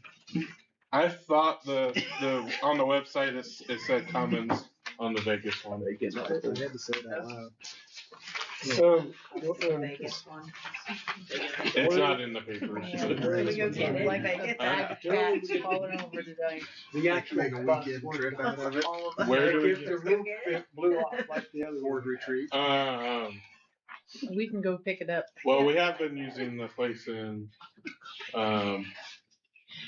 Colby. And if it's under warning, are they gonna stand behind I that? didn't say we'd bring it Yeah, back. I don't know. We You know what I'm saying? well, once the And white bus we took it to Kansas City where we got Yeah, it I from. remember that. Yeah. That's what I mean. That's a long way. We're not gonna find. There it is- close. Cummins And in warranty, Hayes, isn't there? what's that? There is a Cummins in Hayes. Yeah. If it is, I guess that'd be one of the reasons I'm asking is Okay. like if we have That's to a- take it somewhere, is it That's a question I can ask. a how far is our warranty facility? Is that the way I want to ask Yeah, it? that's what we've been discussing. Let me ask that to both or Even on the body, I mean.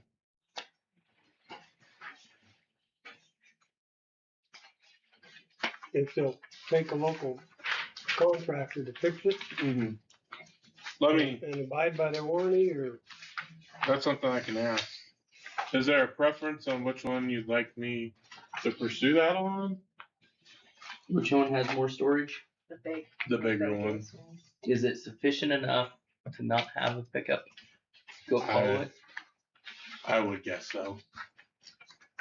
I don't. Yeah, I would. 65,000.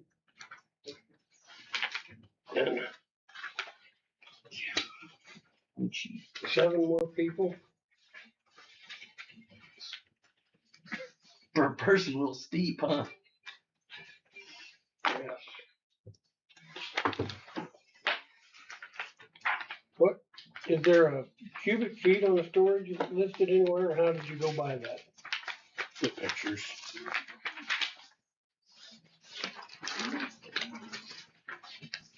It has a PA system.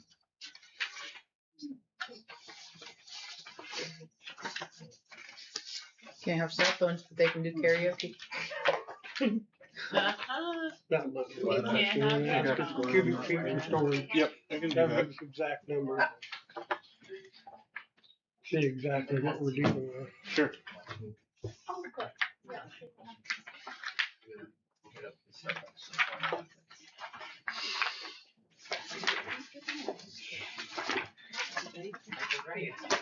So cubic feet storage, Then the warranty. engine warranty work, engine type, or I guess that would kind of define Engine slash body work. Yeah, Yeah. where warranty locations are. Talk to them and see what they think. Do you want me to ask for both? Just stop with both of them, or? I would, just Okay. for giggles. All right, hey, that's fine. I mean, we have to drive it halfway across the country or Yeah. tow it somewhere that far. That would be a bad day. Where's Master? And we'll all have luggage when we get there to get Where it. are they even at? It's in eastern Kansas or Missouri. I can't remember. Okay. I can't remember what they've told me for the exact location.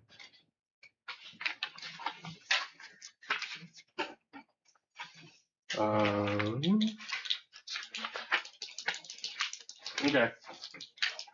Well, that might be another one. Is All right. where are they located at? Is that anything else for transportation? Yes. I see that one. One more thing, Eric, check on, if they don't have one in stock, what's the build time? Okay.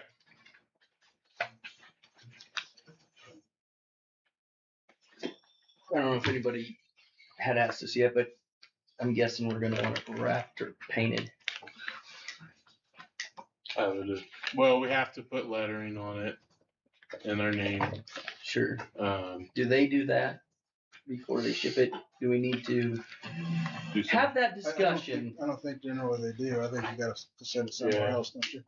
that was kind of an interesting thing. So we board our pet in Colby, and there's the Oakley bus is there, and I was asking Dave, why is it? Because we saw it twice this weekend, and he said that there's the place in Colby that does that, and I do think it would do better than our last one, just because there's not the rivets and things like that. Sure. That the white one's bad.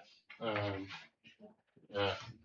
But I should say too, the door came from back or is installed. The new bottom door, that got installed this last week.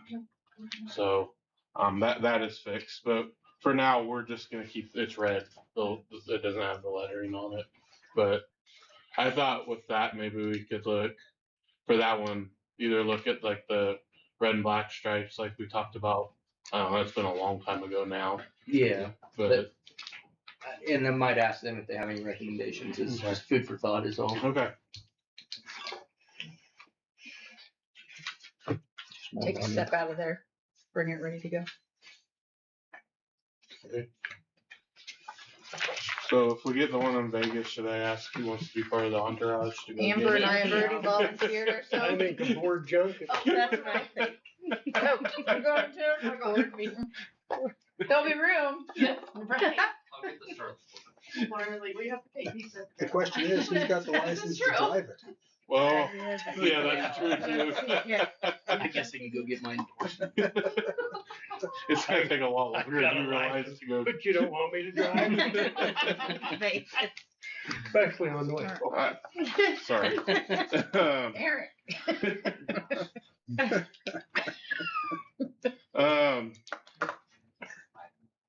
The only other thing, I just wanted everybody to be aware of where we're at, just with capital outlay. Kind of in this, I wanted to make sure we've been under a different circumstance last couple years, and I'd really like to put together a 5-year plan for us as much as we can. So right now, or we're going to end the year around $1 million to 1.1 million in capital outlay. Kind of the activity bus, I did put the higher number just so we can plan off of it. But the modular removal, I still have not talked to the adjuster on that. I still want to do that. The only other thing I could really see big expense wise are those unforeseen things when we get into the new building. I don't know what that'll be right now. I just know my parents have moved into 3 brand new houses, and there's always been something that they've had to pay for. It adds up real fast. Yeah. So that was just something to think about, I guess. The other part of that is the last couple meetings, the football field. I'm gonna add, the stadium, excuse me. I'm gonna add the track into that too, discussion. But a lease purchase, we haven't really discussed that a ton, but it's basically a loan, like a bond that you pay back with using your capital outlay funds for that. I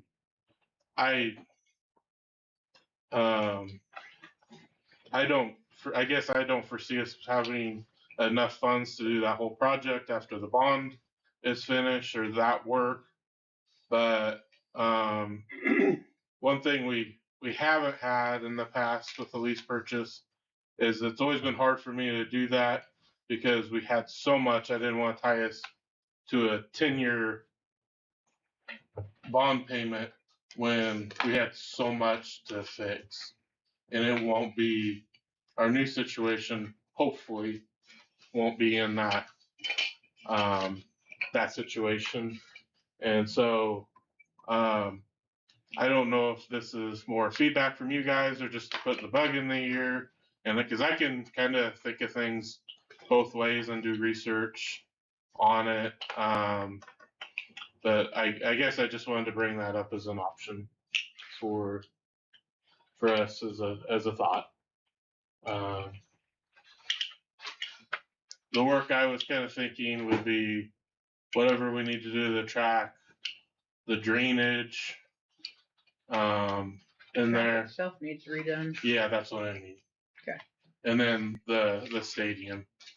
But I don't think we can really do the track till, or I think we're gonna end up with the same problems with the track if we don't deal with the drainage issue in that too. And then we've discussed the stadiums kind of starting to kind of dip down. So, Don't we have a fancy report that talks about the drainage? yeah, well, we have the civil engineers report. We do. So that's something that we can certainly talk more about.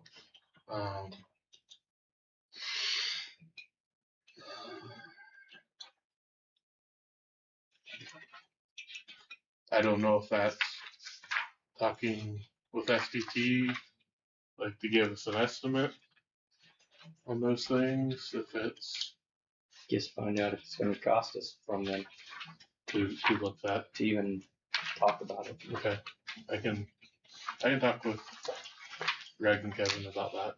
So we'll see that on that. Colby they use, not for their ag building, I don't think, but they just did some HVAC and things like that. I believe in the past it's been more of a 5 to 10 year option, and I think they did theirs for 15.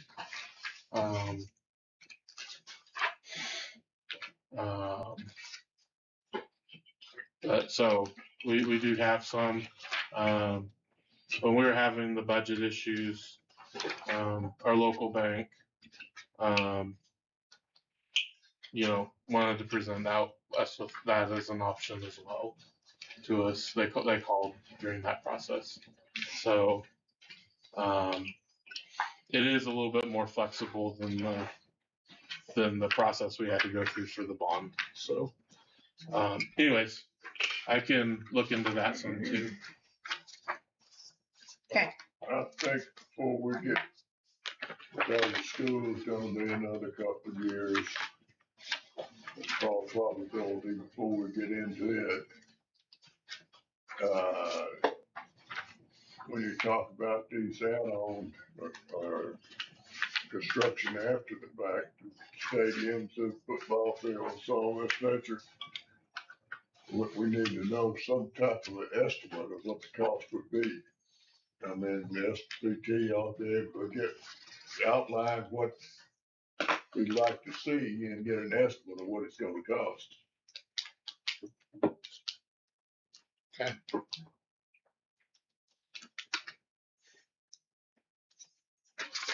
Okay. Is that it for?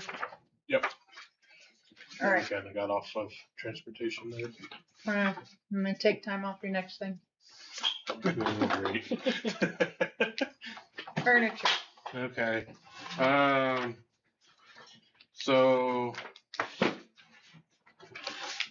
for the furniture, I have some He's so excited. things to discuss first, and then we'll kind of go through the two presentations. Before we start on any of it, their proposals are not done. This is not a fire. We needed a way to start the discussion with the board. So we've been looking at two suppliers. One is Eeks Office Solutions out of, we're talking with Office out of North Platte on it. They do our copiers. We always had real good luck with them. The other company is Lakeshore Learning. They're more of a national company. So just kind of as a reminder, we have from the business personal property of the fire, we had $866,000 from that. Kind of some other uses to think about too is library. We lost all of our books. We did get that grant from Dollar General for $20,000. One thing that's two things that are kind of on us to get are the vent hood for the it's just for the high school science room. It's not for both. But then the kiln from the art room. And then kind of on the same vein as the other discussion, just working through what other items. An example of that could be the like the paper towel dispensers thing, toilet paper. Typically on those though, if you Purchase their products. then they give you the dispenser for it. So, and that's what we did with the modulars when we moved into those. So, I told both companies between $600,000 and $700,000 just as an estimate, to go from there. Just throughout the process, we've kind of gone with the priorities. Replace the furniture that must be replaced. That's mostly in the junior, senior high, obviously, but there are a few exceptions for the elementary school, or there are some in the elementary. The next part was kind of the commons area, like the library. We feel like that's a real focal point of the new school. The cafetorium, kind of similar, and then there's kind of some commons, and then in both the junior high and high school, and then in the elementary, and then the study areas throughout the building. And then kind of the third priority was remaining learning spaces and offices. The high school office, we're including that in the kind of the rest of the offices between Lacey and I, the district office, our furniture, we can use it or move it. Both companies have walked through both the buildings to review the furniture that can be saved. I will say the high school walkthrough was pretty fast on both. Examples, and there's more than this. It's just what came to my head. We purchased a couple tables last summer. Each did send a survey to all the staff. After the walkthrough, both companies developed proposals. So the current proposal, and we'll go through both of them. Each theirs was $760,000, but we feel like that's Like including, top. Like, yeah, put absolutely everything in there. Like even like my office, your office, like all the study rooms and. Just out of curiosity, why does the vent hood fall under this? Well, I guess it's something that's on the district. It could go into the remaining. Was it an option? Why is it on the district? I'm sorry. It's a good question. To me, it's a necessity of part of the building that has to be a hole cut through the roof or whatever. What? I'm confused. Okay, I can ask. Why wouldn't it should have been part of the school build? It's like putting an air conditioner hole through the roof or something. Mm-hmm. Is there an appliance part of it? And then I believe like all the things that go through the building, like the rough-ins that they have to do, I think that's all included. I guess I'm picturing as the appliance part of it. And this is the hood for the science room. Can we have the science room without this thing? No. This hood? Then it should have been part of it. That's all right. I've been kicked before. It's like buying a kiln without a plug-in. I'm confused, I guess. That was a little hard. I can ask some more questions on that part. Yes. And speaking of that, you might check into a vent hood for the kiln too, because you're going to be gonna have to exhaust that as well.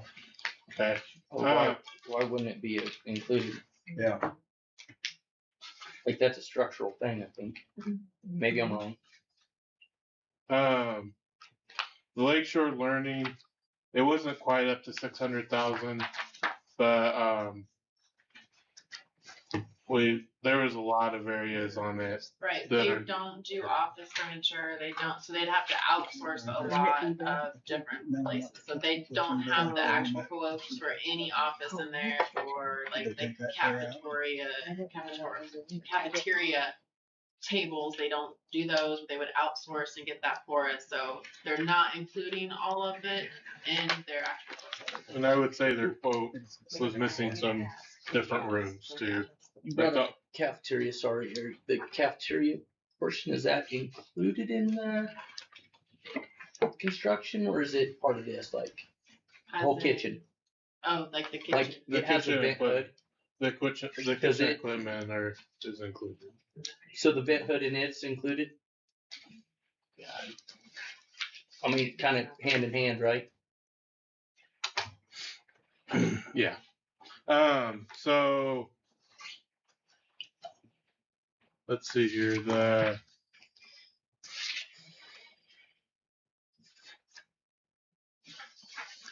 So this is the proposal from EECS, kind of going through.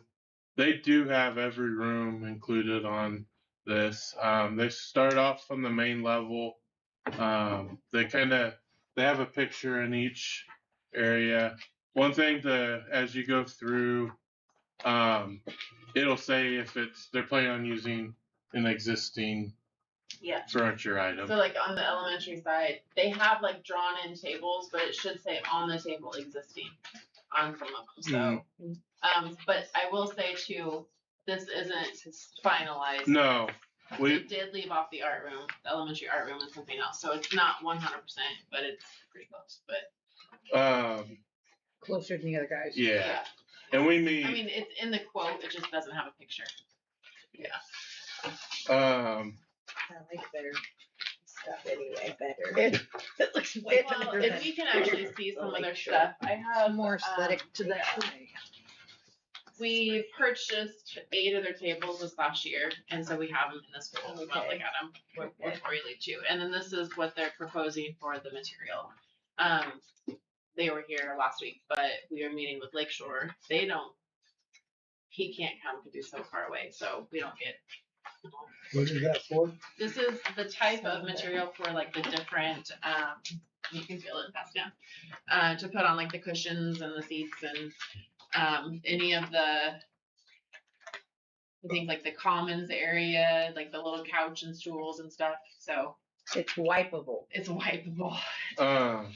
We did go to North Platte because they've done some furniture there, and we saw a variety of ages. You're right. Some of it was 10 years old, some of it was 5 years old. Some of it was brand new. Yeah, and very durable. Holding up. Holding up.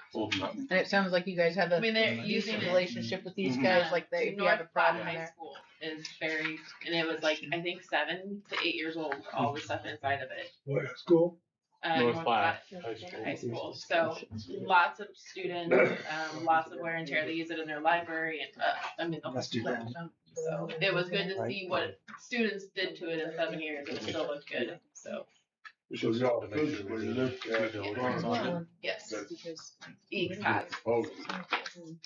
Yeah, we went up to one spot. We have pictures, and like I said, we when we leave after the meeting, I can show you a couple tables that we purchased from them here. That we needed new tables, and they're sturdy. So I don't know if you want me to go through everything, but we certainly can. One thing that's listed. Barry just said no. Nope. I said no. I was. Okay. I was like with my head. That was good. That's good to know. Let's just kind of give you a couple highlights. You saw my head. So they do have like a couple like alternates listed throughout and what it'll save. Let's see here. It does show existing.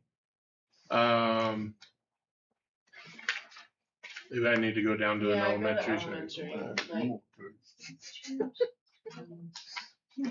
I vote no Like, too. what is that? Second grade? Go to second grade, because it should say, yeah. Yes. I like their candy Great. corn chairs. Yeah, they're Oh, like right, those, you can those go little over on stuffed this side, yeah, chairs, it says existing beanbag. table. And actually, second grade, it should say existing table on one of the classrooms for sure, but those are, it kind of, Why? Because of the, we got. uh, I don't know. yeah, Because 5 they- they stools know around existing Probably. bean table, Because so if you they'd look have at the fine print, it kind of tells you. Know what fixtures to It's on use there, if but- they left them in. Okay, the other part is Without knowing. we've kind of been talking with them, like the other storage. Yeah. It might be better if we really get into the space before we. Right, because we know the architects are including some storage, and to know what that actually is going to feel like, we won't really know until we get in there. So this is all including extra storage in the classrooms, but we were, after our meeting, we think maybe we should just not order any extra storage at this time, see what the existing storage in there feels like, and then add on from there. But In the classrooms? yes. Okay. Because there should be several bookshelves already built in, along with like the lower elementary would have cubbies and like the closet lockers and storage, there's everything. lockers, Yeah. and then we have like closets, actual closets in the classroom. So Okay, I wanted to show you the library. Okay, here's the floor plan of the library that they have. Just and this side is more the elementary side. This side's the high school, junior high school side, and then like we want to make sure that we have tables like to continue board meetings and things like that in there. Wait, we don't get our own office? No. everything's on caster, so everything's You're gonna movable. make us climb Nope. steps. So here's some of the Elevator. pictures for that. Yeah, There should be. yeah. I love that thing. All those chairs. Amber and I call the candy corn These chairs. guys, yeah, and these guys, I should have brought that whole tub in because there's like hundreds of different colors and patterns to choose from. And maybe we showed you a different meeting, but I mean, there's circles and flecks and So the cafeteria we have using the existing 10 lunch tables we have, but then including the round tables and chairs. those all fold for like stackability, so then they go up and down, and you can put them in storage nicely. Then they also include another set of 84 chairs. I actually think we're a little short on those, but we also thought we could get in. That's something we could get in with what we have and see how many more we really need to order. Things. Just kind of here's an example. The music rooms. We just bought chairs from them a year or two ago. They don't need updated chairs. Yeah. One thing that like the break room, the conference rooms, things like that. Our big conference table we have in the district in our conference room now is too big for any of them. So unfortunately those won't be able to be taken. I guess this is Emily and I's offices and things. The speech room. One thing that Eats did is This they is title. or title, excuse me, title room. One thing that Eats did is they sent a survey to the staff, and so this was one that they really talked about how they gave them really good feedback on. Just because there's two teachers in that room with small groups and things like that. And here's kind of the layout of it. They're unique in that they have an office that they share.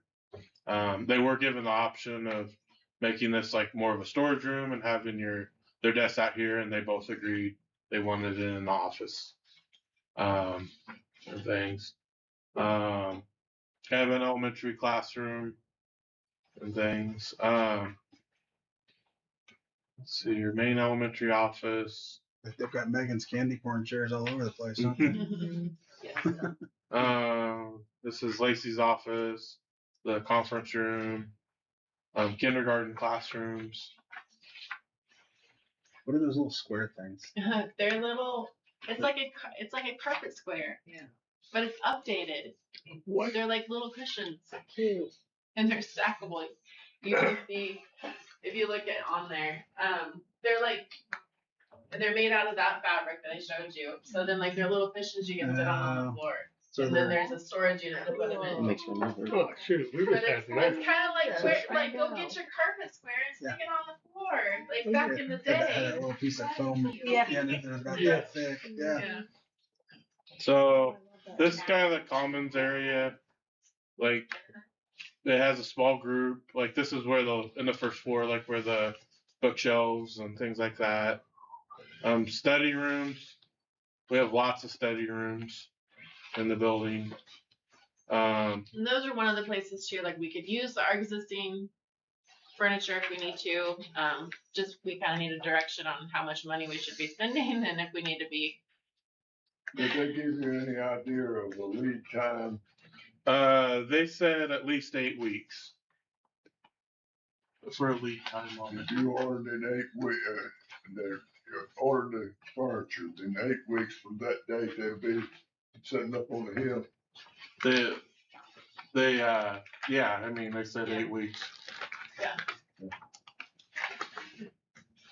And they would come in. Specialized materials. Yeah. Like they did say like the art tables and stuff with those being like the butcher block or whatever, like they're different types.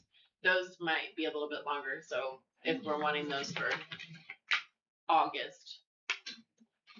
We're Yeah. talking August March. 27, right? Not August 26. Well, the only one would be the art room if we want to have that ready. Yeah. Like for Finish. this school year. But like Susan is fine taking whatever she has in the trailers and moving them over. That's fine. But Until the new stuff gets there. So Jeff on the art basically room. the art room. Yeah, Jeff had some questions for Susan. She's gone. In Italy. Yeah. So that's something that we're working through. We did want them to include the shop classrooms. Just let's see here, kind of the rest of the school. Sped room, high school study room. One area that we had some discussion was graphic arts classroom. We after the fire we had gotten some new computer tables. They're trying to get them to work within the room, but it's kind of a different one, and so that's where it's kind of they're having a little bit issue. I think they have some ideas somewhere to place Like 3 foot wide tables and then the I don't 3 know. foot. They're, They're like total 6 foot wide. yeah, it's They said two workstations. Yeah, so they're deep, yeah. like 6 foot deep. So So we're figure them in the room. So They're massive, so we might use them somewhere else. two back to back. Is that kind of what they're? Yeah. yeah. Just typical high school classroom. Let's see here. The foreign language classroom and the at risk. We're actually a room. We have a room more than what is needed by class right now, and so what we would use the room that has the window that kind of goes into the front of the school. Both those classrooms don't have an outside window. I think those are the only two we really have. So the other one, we're kind of going back and forth. Do we make that a study room for the junior, senior high, or Spare classroom testing room. yeah, Kitchen. Home ec. Right. We do have a Yeah. kitchen in the Have some, high school sped. life skills. um, Do something more than burn a frozen It's pizza. nice to have a spare room. Don't start I that. really wish we could get that back in. I think these kids would not starve. the science classrooms. One thing they're looking at is we bought new tops for them not that long ago, but to try to find new bases for them. I don't know how well that's all going to end up they didn't have a clear answer on that yet. But then, But they did estimate the price of what they thought it would be if we had to do energy. Yeah. So they gave us the biggest number. They gave us the That price way for the we full can table. kick out, whatever. one thing is we kind of see this as like the commons area for the high school. Doing both sides, that was kind of running this into the budget a little bit. And so we did talk about, well, the elevator's here, the stairs are here. Maybe we should just really focus on that side. We didn't know like fire marshal pathways if putting something there. We need to probably check into. We would still have like these are like study tables. We still have those on that side. We were just thinking maybe more of the more comfortable furniture. I know Jeff had mentioned the old school had like a senior hallway, like that could kind of be the senior spot or whatever. And social studies, ELA. This is in the existing gym. This is kind of like where the little theater was, the sped classroom for there. Study room. This is kind of a little bit of an awkward space. That's why the table's a little different. There's actually this black block. It's actually like a concrete block that we can't really get rid of.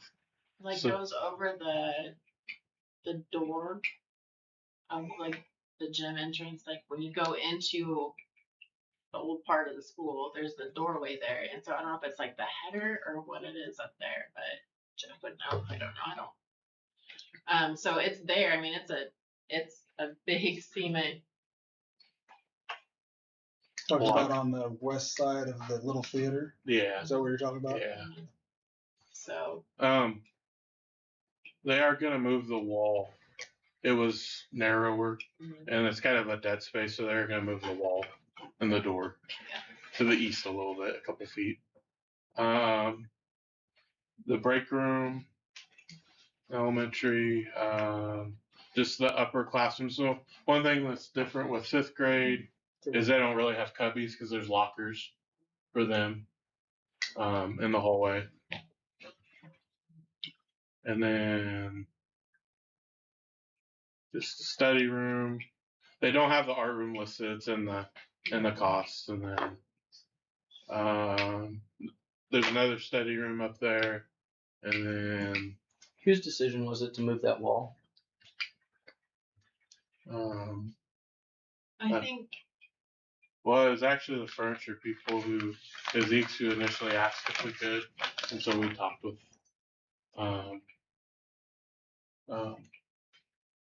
Kevin, and I think we talked with both of them how difficult it would be to move it. If they were in a spot that they could, and they actually said that they were having, is it the BIM meetings, and I think there was a problem with something else like running through there with like ductwork or something, and so they were. So is that going to be on another cost additive change order? I didn't sound like it when they were doing it. They're gonna have to change it themselves anyway. I mean, it's something we can look into, but they were like, "Oh no, we actually had the same conversation of moving it out." So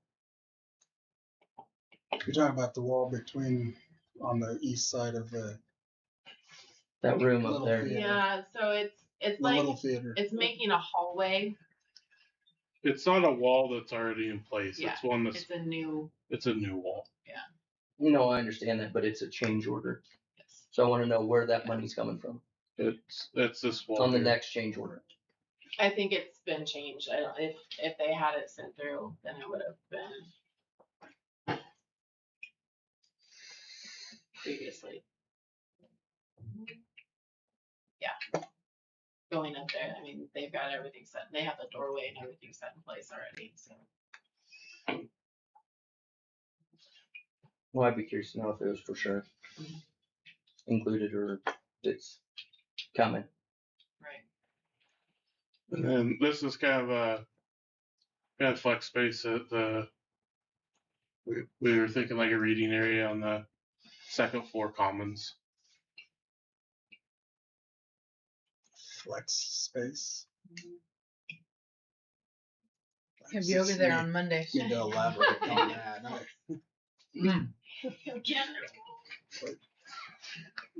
Everybody can hear So, flex. is that like just a lounge area? Is that what? Well, and so I think when we did a lot of the different surveys for teachers at the beginning, a lot of my elementary teachers commented on how it would be nice to have a commons area to do different things, whether it's like a little play or, you know, and so this is what they came up with the design of the school. Like this was going to be an open commons area to do Something. different things that are, so this I didn't know if Flex had some kind of a educational thing. I didn't know if, I mean, it would be more along the acronym lines of, no, not really. It doesn't really stand for anything, but more of like bringing different classrooms together in a commons area that you could put more than one group in. You could do small groups with that. You could send a couple kids out to like study on it's just a variety of things. Yeah. So that's kind of the East proposal. Flexible use area. Yeah. I'd understood that. You can get up there and do like a performance show us. Yeah. Okay. So Lakeshore,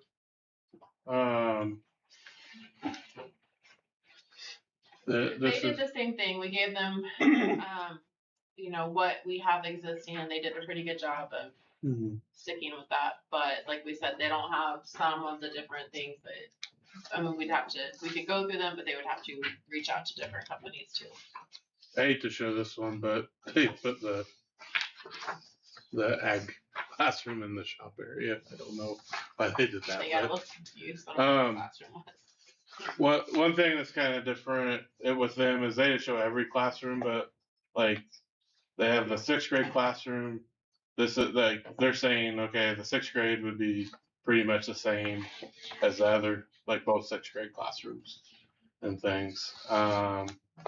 The library. When I talked to them, I did say we're gonna need more shelving for books, so that wasn't included. I told them probably something along that whole other wall.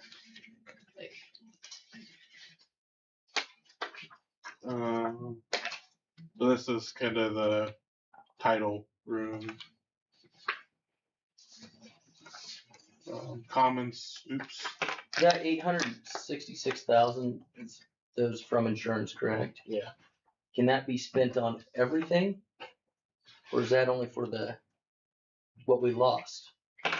I think we're no, free. they told us that it's free for us to use on furniture, fixtures, and different things. It's so not. It possibly could go for a vent. Well, there you go. I didn't know if that. Yeah. Go for a what?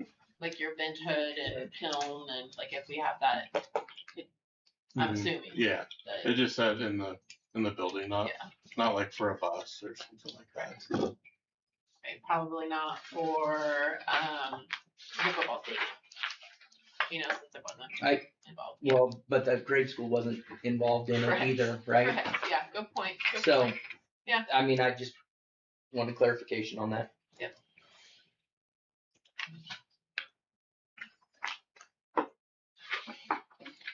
So also, if you go back up to the colors there, Lakeshore only has orange, green, and blue colors. Pass. They have gray and black, but that's their colors. They don't have any patterns. I mean, I have a couple catalogs too if you want to look at them, but when I talked to him, there are a couple reds in here, but he told me that it's only orange. I can imagine if we had like a green something on the comment or like the Gatorade. Gray and black are very simple, easy to match. Pratt's already the bronze. Yeah. So we look like we're insane. No. Bite your tongue, man. I know, that's what I mean. We don't want that. It is colorful. That is very bright.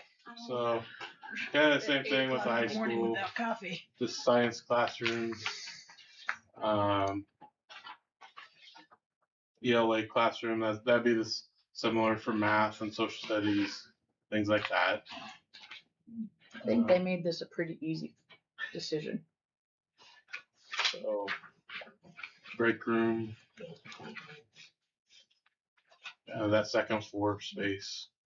We're just talking about that flex space. Fifth grade room, cafeteria, they kind of looked at the same. Do they have bleachers? Do they provide, either one of them do bleachers? I don't think Lakeshore for sure is a no. I don't think Eeks had. They talked about the different types of seating, but I don't know if they. Yeah, they never said bleachers. Would be a good question. Maybe they have the source. Right. Because we are lacking a set of bleachers in our current scenario. There's some opportunities for success.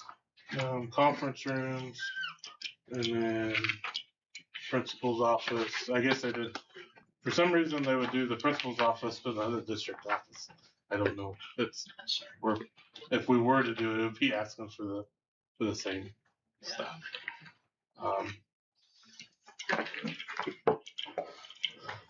Let's see here.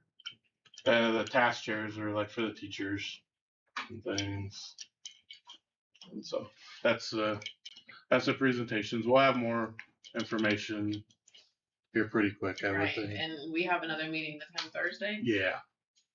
And Eeks, after the meeting we just had, they're putting some stuff together for us.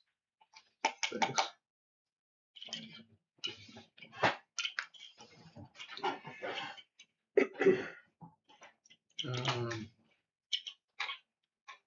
So we're continuing to work, and then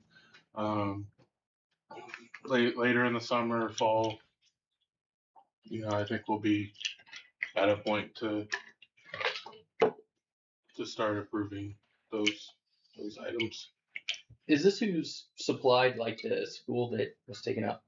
I don't know why I'm drawing a blank on with the tornado. Yeah. Greensburg. There you go. I don't know who they used. You guys talked to him and you went down and viewed it. Is that worth asking him a question just to? It was 15 years ago, 20. Yeah. I don't know. It's still worth a question, isn't it? Like Yeah. call them and say, hey, who'd you guys use? What company they use? I can ask Darren, because he works for the county warden. Let's see here. That's really all I have for the furniture. Okay. All right. Let's move on to Eric's request for special board meeting denied. Kidding. Yeah. Gotta play the budget. Sorry. The budget's the main thing.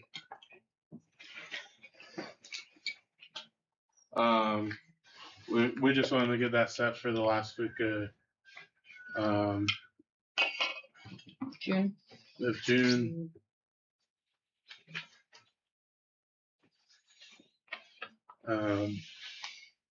I think mid to later week would probably work better for Emily and I, so that we can get the kind of things more finalized. I don't know if Like, are you talking the last full week in June, or like the 29th, 30th? like the last full week. So around the 25th or 26th in the morning. Probably the 25th would be better, honestly. 24th even would work.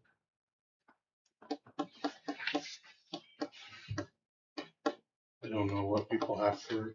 It could be the morning. It could be evening, the 25th. Okay.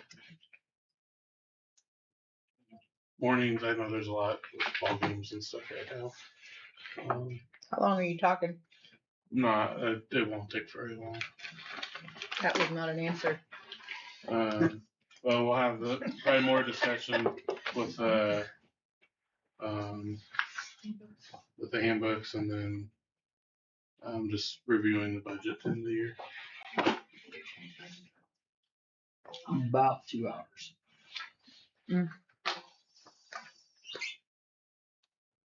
Just to guess. It shouldn't be.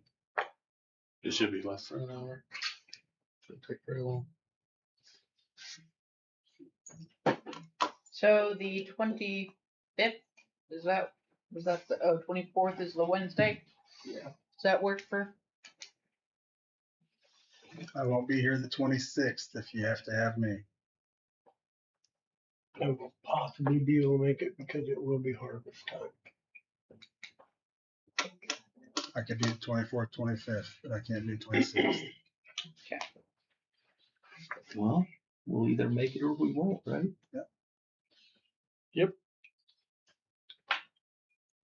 So Wednesday night, Night, huh? Or morning or night? we can do either one. I mean, I'm fine either way.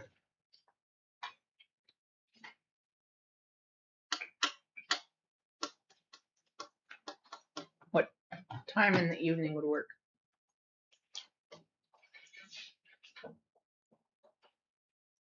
6 o'clock or after would be best for me. Okay. Could probably make earlier work, but Amber would potentially at 6. could also probably Yeah. not make earlier work. Let's see. Okay. I I know. don't know, that's too far. Well, a lot of things can come up. Terry? Go for it. Okay. Calendar around me either. So we're looking at 24th of June at 6 p.m. Be there, be square. Okay.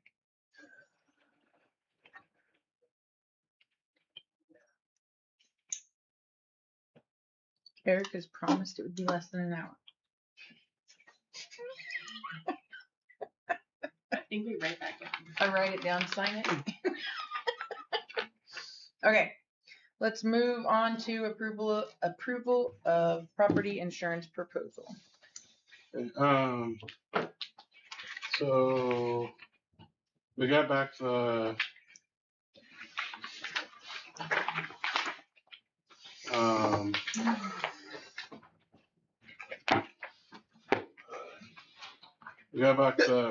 property insurance on Friday. Fortunately, it did go down.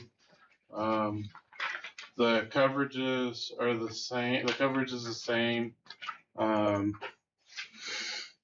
it's kind of broken into the two policies like what we had previous year. So everything's the same on it. It's got the equipment, the inland marine, crime. Let's see here, the general liability, the health benefits liability, just kind of down there through there, the educators legal liability, auto, workman's comp, cybersecurity. But I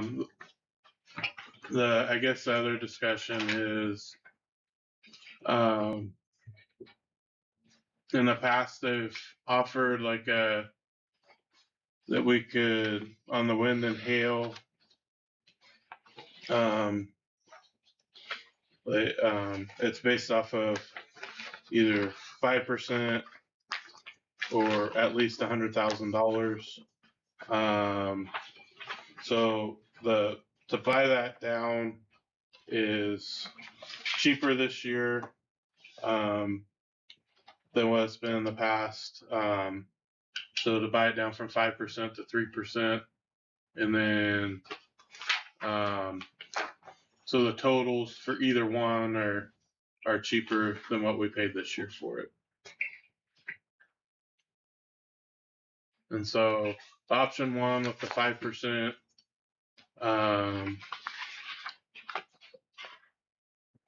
on that is on the wind and hail is $182,478. The with the 2 to 3% buy down, it's $187,636. They did send me an email kind of showing where that could help. So just like with our full total, with the current 5% wind hail, with our total amount at 5%, our deductible would be almost 44,000. With the 3% wind hail deductible option, And this is if everything gets wiped out, basically. Our total deductible would be $626,000. So, basically the top amount that could save us is about $400,000 or so. For a $5,000 ad. Yeah, for 5,000. That's an annual premium, not a monthly. No, that's annual. Insurances. Yeah, no. It's awesome. So We'll go with that. it is cheaper. I think last year it was more expensive, and I was having a hard time recommending it. But I feel like this year, I think it makes some sense to look at that.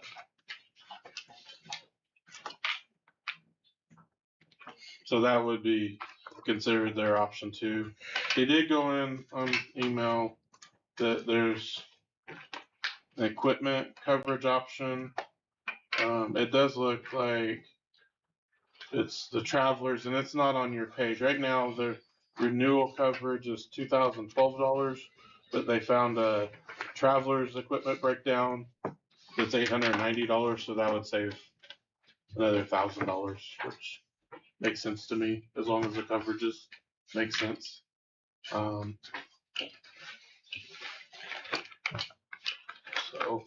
Does this? I just haven't come across it yet. Is this a flood insurance as well on here? We went through that last time. We did. I can't remember. it says earthquake and flood are excluded. Yeah. So If it comes from the outside, it's not covered. yeah. If it comes from the inside, it's covered. Is that the way that went? My flood insurance on my house, I have to have flood insurance because I'm in a floodplain. Yeah. And I guarantee you, if I'm flooding in my house, we're in trouble. But it won't cover broken pipes unless I have flood insurance. Because it's a water damage. Mm-hmm. So if I got a broken pipe, my insurance don't cover it unless I have flood add-on. I don't know how that works with this. That's a something that I guess with a bunch of new pipes and things like that, if that, let's make sure that water pipe leaks are covered somehow or another. Okay. That would be my thought on that. You could certainly ask about that. But we also have if not this year, but in the future, if we're talking about redoing this track in that floodplain, would that cover any of that kind of stuff as well? So,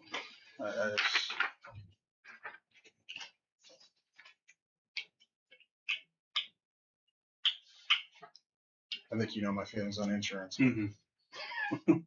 I want to make sure that all the I's are crossed. Mm-hmm. So sure. T's are crossed? No, I meant it the way I said it. Good.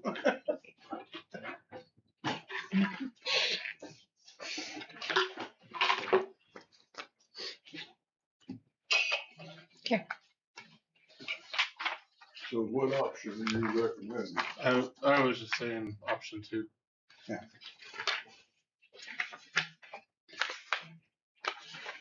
When do you need this by? End of the month. So we have a meeting at the end of the month. Mhm. If you can check on the flood thing. I can do that. Okie dokie. So tabled until then. So no action. All right.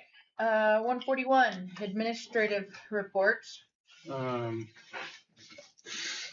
So on the admin reports, And we have a gym floor that's below everything. What? And we have a gym floor that's low as well. Done that before, haven't we? We've never had a gym floor. I talked with Jordan and Megan last month, like we just had a little bit of a discussion on making things go a little faster and things. We thought if we gave the reports within the Board packet. board packet, maybe that would help. Maybe not read through every word if there's a question on it. I know we really didn't give you much time to look at it, I guess, or didn't kind of say what we were thinking on that. But so if you want us to read through this month, we can everything. But I didn't know if you had any questions or Explain the difference between the MANT and the CPI. CPI, they have changed. They've changed all of them over the years, right? And that was actually they asked if you had any questions there. That was my question. Basically, CPI you can hold on the wrist command. You have to do a forearm. There's different ways to like move an arm back to like protect an elbow versus, and so I mean, we don't want you to put a student in a hold. Yeah. That's both programs. Like, what can you do to de-escalate the situation? But really, it's all the same thing. Like, try to de-escalate, try to make the relationships, try to do all the things necessary that you can do before you do that. But when it comes right down to it, the biggest difference was like wrists versus forearms, and the cost of the program for the service center. So MANT was the better choice for them to go through financially, and that's where they went. So, yep. I was there for that. I just kind of knew some of the stuff. Yeah. Wanted to hear your side of it. Yeah, that's the thing. Was it better? I mean, it's basically the same thing, honestly. I would say they really push the relationship building and everything with it, which I think is what we need, you know, and it helps de-escalate. It does give like good strategies of like breathing and focusing on, you know, your other senses, and like they give you good strategies to give the students, I guess. So, it was good. Thank you. I think we'll probably send a couple paras for the elementary, maybe some for the high school, and get them trained on this too. It gets required every 2 years for CPI. I'm not sure on MANT. If it's a 2 not years. the CPI. You had to do it every year, but if you went over that year, you had to do the whole. Training. Yeah, they had like a And, 1 day training or a 2 day training, and if you kept up with your the 1 day certification, then you have to do the 2 day. Any other questions on admin reports? Nope. All right, executive session? Yep. How long? Couple minutes. 4, 5, 3?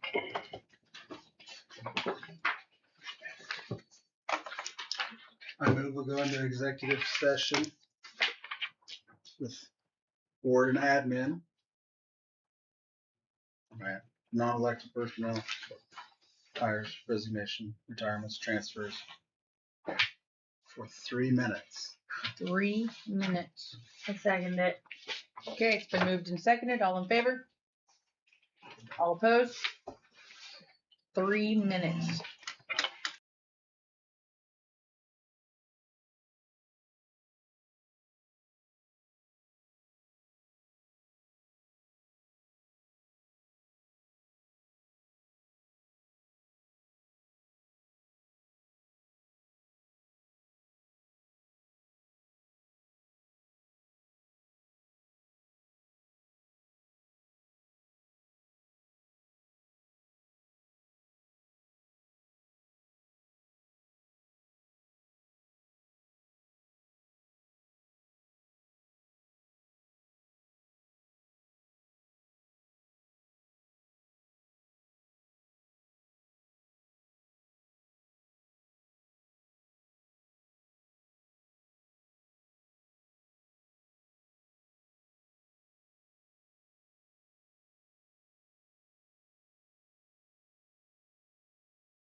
You ready, Chandler? Ready. I did see your movie. All right, is there any action on that executive session?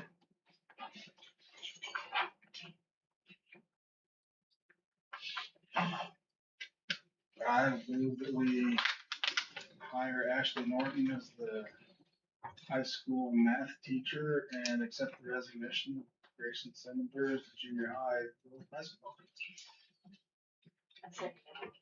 It's been moved and seconded. All in favor? All opposed? Motion carried. I'll make a motion. Whoa, we got one more. What? We got negotiations, Terry. Oh. I'm gonna negotiate down to the restaurant. Y'all go right ahead. Tried to sneak one in. He had. Really neat, like, this, 5 members here. 5. Okay. With board and admin. I'm going to go into executive session for negotiations, board and admin for 5 minutes. Seconded. Been moved and seconded. All in favor? All opposed?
I'm ready this time.